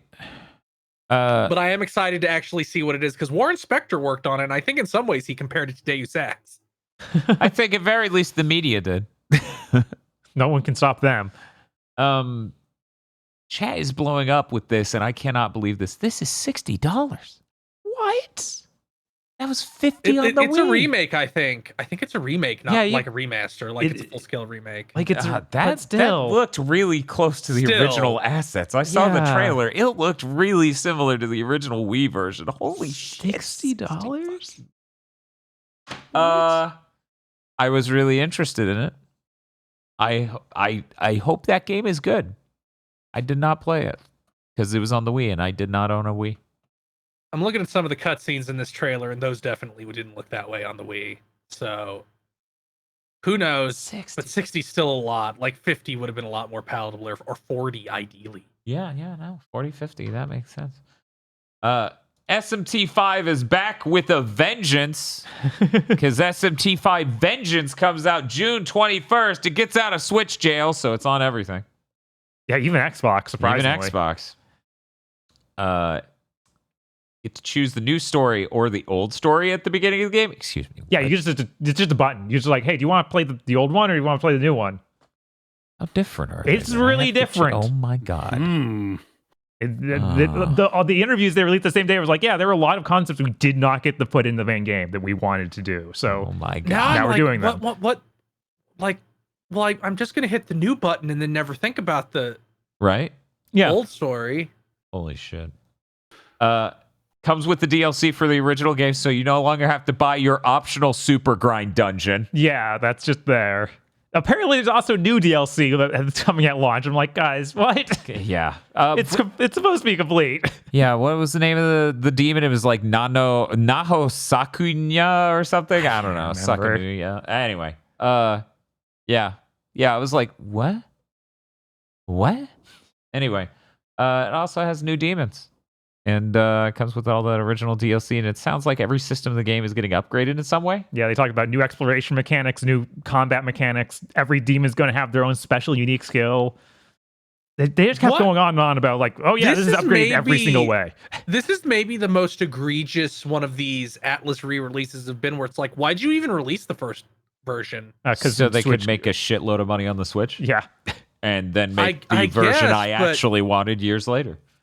But this is making me like, maybe should I even buy Metaphor ReFantagio? Like, are you going to release like, here's the finished version of the game in 2 years? You have to wonder. Yeah, there's Like- always that threat, but I like that was my game of the year when it came out, SMT5 original. Yeah. It was still a really good game. There's a really good chance this is my game of the year this year yeah, probably will be mine. because Yeah, it's this 60 is frames going to be per second. maybe one of the most like technicality filled game of the years on record. Yeah, because we're giving game of the year to SMT5 Vengeance, and that is going to make someone's brain melt somewhere. It's a brand new game, guys. It has a new story. Also, chat informs me the name is Konohana Sakuya. Okay. So she's a very pretty demon. Please buy her DLC. Yeah, no, this sounds sick. This was one of the hypest things from this. However, the next thing was weirdly also hugely hyped for me, at least. I don't know about you I guys. think a lot of people were excited for this. I popped off for Star Wars Battlefront Classic Collection, which has extra maps and characters out March 14th. It's got 64 player battles. It's on Switch, PS5, Xbox Series, and PC. That game fucking ruled. Yeah. No, it's bizarre that now it returns out of nowhere. Honestly, that was one of my favorite back compat games, just because it's 4K, Mm-hmm. and that looks sick as hell. And now we're getting a proper version on everything, and that rules. That's awesome. Somehow, South Park Snow Day, a co-op action game, comes out March 26th. Yeah, I don't know why they're making a South Park. It's so weird. Yeah, it's so weird. I'm just like, so am I gonna pee in the snowball? Is this the N64 game? My brain's broken. If you don't make one of the RPG South Park games and it's 3D and it's got snow, my brain just immediately goes like, so is this somehow that? Right? It's going to be that. Is it somehow? Yeah, that's weird. That's weird. You know what else is weird? Sword Art Online video game. Sword Art Online Fractured Daydream this year, coming out PS5, Xbox Series, PC, and Switch. Anyone? No. No? You're not? No. Mm. Hey, where the fuck's Dot Hack? Right? How much more do they have to make the obvious business use case for bringing back Dot Hack?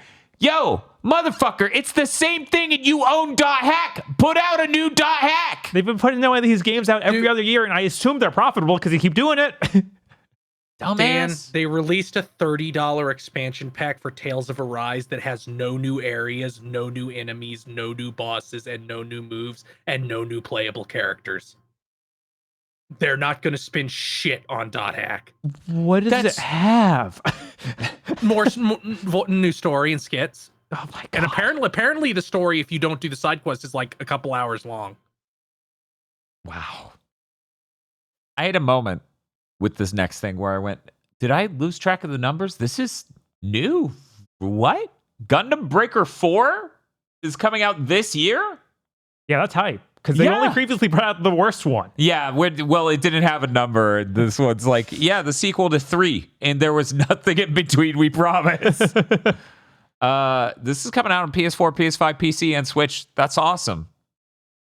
I hope this is one of those hype, the PS5 version is flawless sort of things. That would be really nice. Yeah, because Gundam Breaker's pretty fucking cool. Yeah. That game was legit fun. It has a bunch of let's just make a weird Gunpla. The next thing, I sat there and I was deeply frustrated. I was like, oh, I wish I had a platform to talk about how stupid this is. And then I realized I run Big Thing Dimension, the weekly gaming news podcast, where we talk about how stupid this is. Hey, you're making a new Monkey Ball game. Don't involve the words in a way that makes me think it's one of the other ones you already released. Super Monkey Ball Banana Blitz is a game. Can you use the word banana not in that exact slot? We need it to be... There's got dude. Sorry, it's over. Dude. I can't. It's an impossible test. You can't. We know do you this. grab bananas in the fucking game. There are monkeys in it. Please, can you not make the first 4 words in your game title identical to another entry? I feel like it's time to just have a number because you clearly don't know anything else to put there other than banana. Somebody out there's gonna think this is a re-release of a fucking Monkey Ball game. Oh, absolutely. Yeah, why didn't you just watch this and was like, should have just oh, it's called an old this one. Just should have called this one 3. Yeah. Super Monkey Ball Banana Rumble, I almost said Blitz, fuck me, has a 16-player online mode. It's out June 25th. See, someone in chat thought it was a remake. Yeah, I did. Who wouldn't? They've been doing nothing but remakes. Yeah, people are out here saying, yeah, they thought it was a remake. This is what I'm talking about. Give it a distinct name, Jesus. Anyway, World of Goo 2 has a 4-player local co-op. Local co-op. Okay, there we go. Out May 23rd. Console exclusive. Yeah, I don't know why it's console exclusive. I mean, isn't World of Goo 2 out already? No? It's not out on anything, I don't think. It looks so similar to the first. Yeah. It's like 2 came out already, right? This is it. But no, they just announced this, I think at Game Awards or something? It was not announced long ago. Oh my god, yeah, that's right. Okay. Fantasy Life I, the girl who steals time, is October 10th. Remember when that was supposed to ship last year? How did it end up in October this year? Don't worry about it. All right. Everything's fine over at level 5. It's all going good. Keiji Inafune is really doing he makes the trains run on time. Yes. You rebuild the island by traveling through time and stealing shit from the past to bring to the future. That seems like a bad strategy. Right. What could go wrong? You can have a bunch of different jobs, and that's pretty cool. Wow, that's just like Various Day Life, a game everyone should try. No, Dan. This is a game where you get to play as the different jobs and isn't a menu simulator. So it's nothing like Various Day Life. I don't understand. I don't understand what you're saying. Another Crab's Treasure, that game being made by, what was it, Aggro Crab? I think so. It's coming a Dark Souls game where you play as a crab. Yeah, they made a Crab Dark Souls game because everyone told them, hey, why aren't you making a crab game? Crab is in the name of your studio, so they made it. It's coming out April 25th. It is also coming to the PS5. Penny's Big Breakaway came out. Probably shouldn't have. Suika Game is a fruit-based puzzle game. It's getting a multiplayer mode as paid DLC. Yeah, I was like, what? You combine the identical fruits and they become bigger, different fruits. This is like a thing that came out in Japan in 2021 and is also on iOS. So it seems to be this really viral thing that took forever to escape Japan. Weird. Huh. It honestly looked neat. Pepper Grinder. No one tried the demo? I played a demo last week. Oh, That's true. 2 weeks Okay. ago because it was on Steam Next Effect. That game's really See, good. I was going to ask if the Switch demo also ran at 60 frames per second. I did not try the Switch demo. Because every trailer, for some reason, for Pepper Grinder runs at 30. I was convinced the game was 30 frames per second. And then I looked up random gameplay footage and like, no, it's 60. Yeah, I bet it is 30 on the Switch. I'll have to go check it out. I mean, that's the thing. Devolver Digital literally released 30 frames per second trailers for it. So, like, you know, kind of like Helldivers had the bad quality mode with bad frame pacing that had me convinced the game would just run at 20 frames per second. Uh-huh. And then it turns out, no, it's a performance run. Runs fine. What the hell's wrong with me? The Suika game thing is actually stranger. It came out in 2021? Mm-hmm. And then it blew up with like VTubers and streamers in Japan. So it sold like 5 million copies out of nowhere. Huh. That's cool. I'm glad someone became a millionaire because they made like a neat fruit puzzle game. That's a great reason to become a millionaire. Pocket Card Jockey. I'm glad I said that correctly.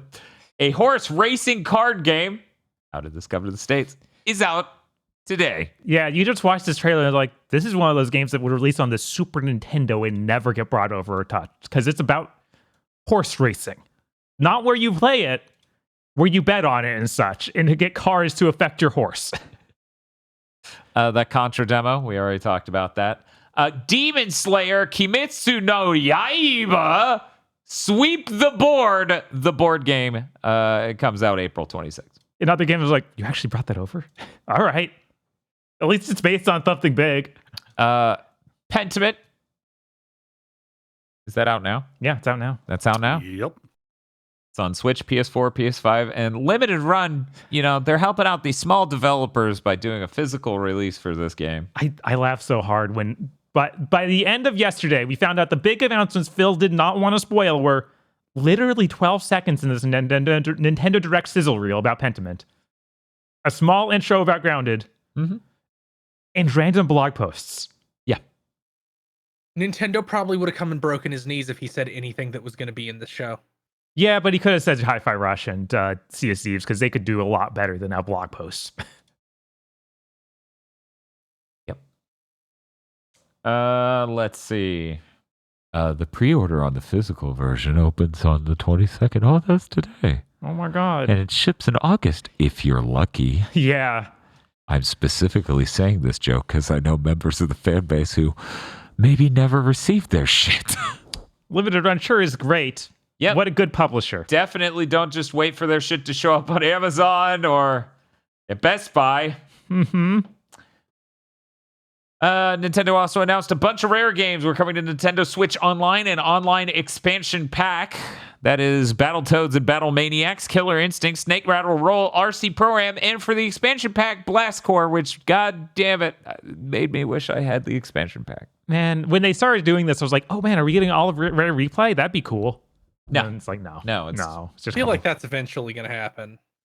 probably release a real cartridge and it just comes out on everything. Mm-hmm. Endless Ocean, as covered by a Podlord, I believe. Endless Ocean Luminous. It's a new Endless Ocean game with 30-player online mode. It has 500 different sea creatures. It's coming out May 2nd. And apparently in the Japanese Direct, Reynatus, an action RPG set in modern-day Shibuya, was shown. Developed by Natsume Atari. It's a thing? I guess. Scenario by Kazushige Nojima. That is Square. Yeah, right? Square, Final Fantasy guy. Composer Yoko Shimomura may have heard of them. They did Guile's theme. There's no way this isn't getting brought over. Like, it looks way too high end to not be localized. I mean, it's also coming out on PS4 and PS5, so you would think shipping on that many platforms. Yeah, and having this big of names behind it, it's like, Right. why wouldn't you show this? It looked cool. Who knows? Nintendo is weird. Like they've done a bunch of these where like, yeah, there's an Atelier game in the Japanese one, but not Right. the US one. It's like those games sell as well as a lot of things you put in these. Like, I don't get it. You could make it a minute longer.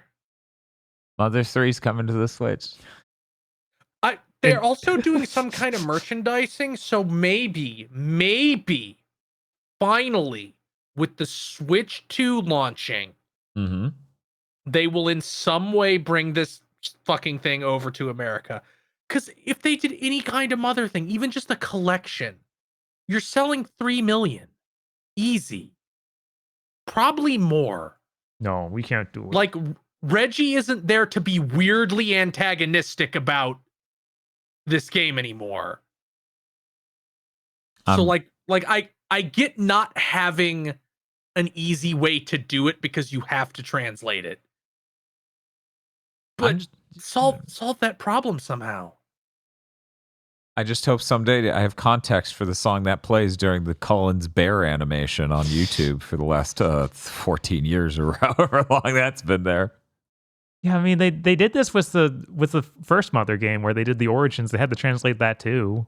Mm-hmm. Like, Yeah, they didn't have to translate that. That was done already, actually.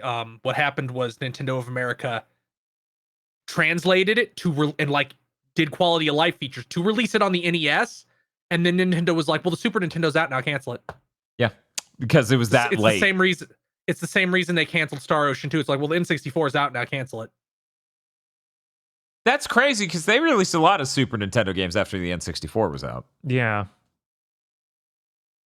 You know, if I'm not mistaken, Donkey Kong Country, either 1 or 2, came out pretty closely in N64. You're talking about Star Fox.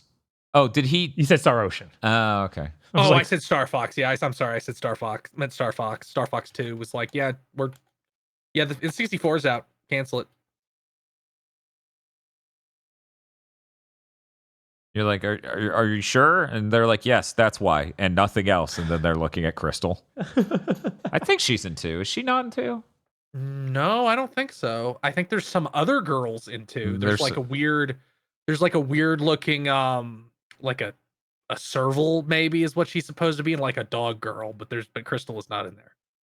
Chat, what furries are in Star Fox 2 that are ladies and you have art of them on your walls? Please inform me. Apparently Nintendo's specific thing was like, well, there's 3D consoles now. We're releasing a 3D console. Our competitors already have. We don't want to release this Right, yeah, no, thing that's unimpressive SNES 3D. Let's see. We've got people saying a lynx and a dog, and then another person who says, yes, Dan, that was my mom. Anyway, it was pretty solid direct. I'm really glad I didn't wake up early. Yeah, no. It was good, but it wasn't good enough to wake up at 7 a.m. No, it will almost never be. Right. Because I really enjoy sleep. SMT5 Vengeance, though. That's good. That's really good. That's good. That's going to be incredible. It's going to be so good. It's going to be so good. That and we had the demo for Unicorn Overlord. I mean, dude, SMT5 Vengeance, East 10, Visions of Mana, Grand Blue Fantasy Relink. This is a good year. Yeah, it is. This is a good year. It's a good year for JRPGs with cute art styles. Bob's like, SMT5? Oh, yeah. You saw this, Jack. True. Look at him. Look at our friend. So strong. Oh, man. But that's going to do it for Big Think Dimension, which worries me because now I have to say what tomorrow is. Oh, no. Yeah, we didn't really talk about this. Oh, no, it's happening. It's inevitable. Okay. Tomorrow's Sonic Chronicles. No. Oh, no. Oh, God. Yeah. Oh, no. We're in danger. That's going to be like... Yeah, At least, I know. Look, you can do it and be comfortable. That is the worst possible thing you will ever have to do. Not just from the level of it being that bad, which it is. Let me be clear. But like that stacking on top of the DS capture card. Uh-huh. Like, at least once you're past that, there will never be anything so bad you will ever have to do ever again. Yeah.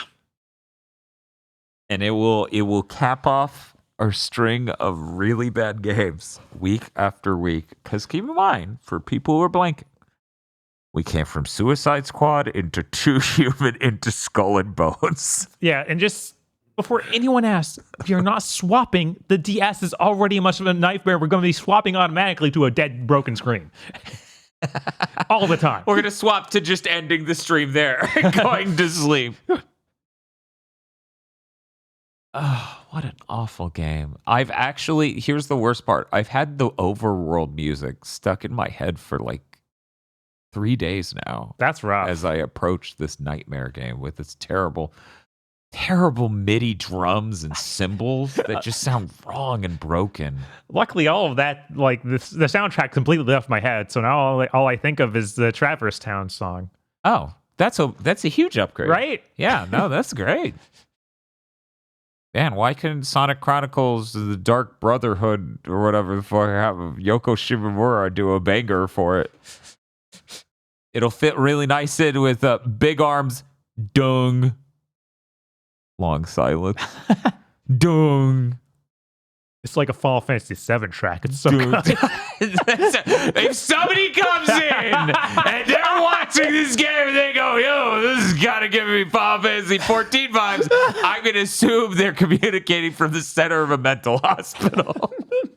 Holy shit. Never been that bad. It will never fire. I feel on like all we had another cylinders. moment like that this last week, and I No. can't remember what it was. No, absolutely. Anyways, hey Chris, I think we're just joking about we played some song over Sea of Thieves.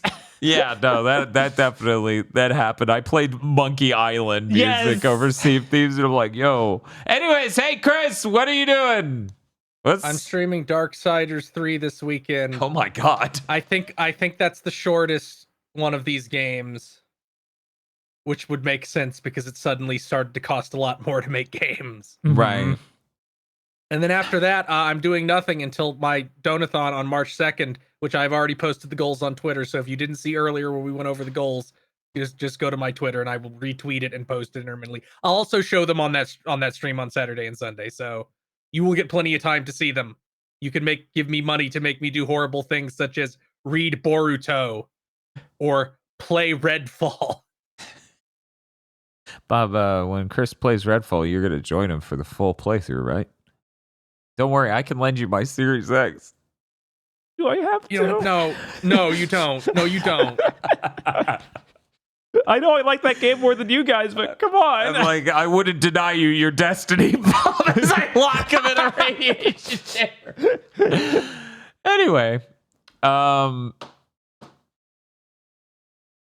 yeah.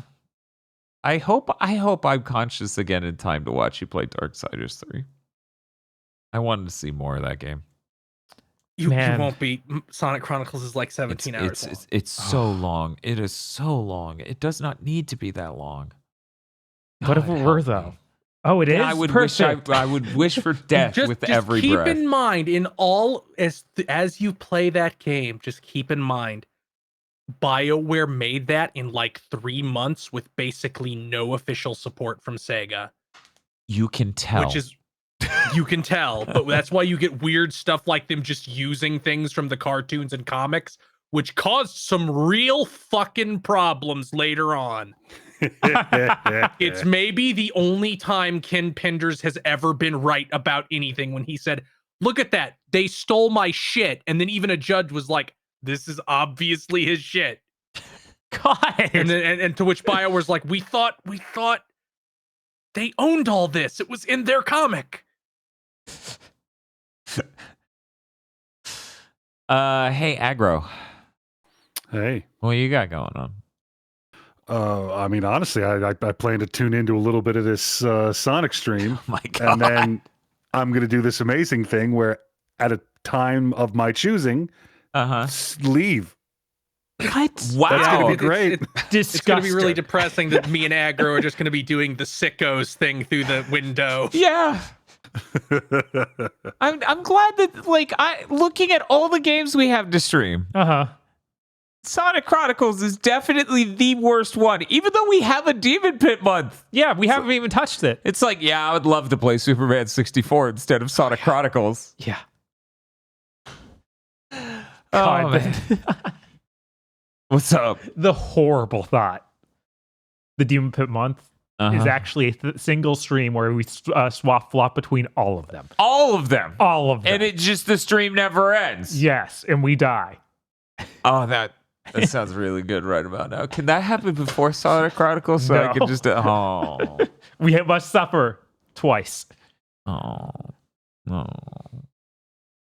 Well, that's gonna do it for Big Think Dimension. See you all later.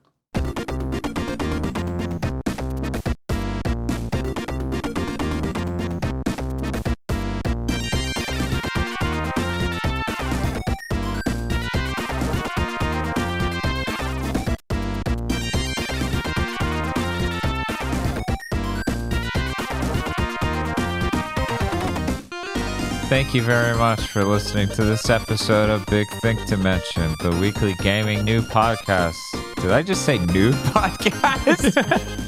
You know, before when we were audio only, I could make a joke about you don't know. We might be. I think you could probably tell during. I think this 4K video might prove whether or not this is the weekly gaming nude podcast. Anyways, the patreon.com/GBpodcast.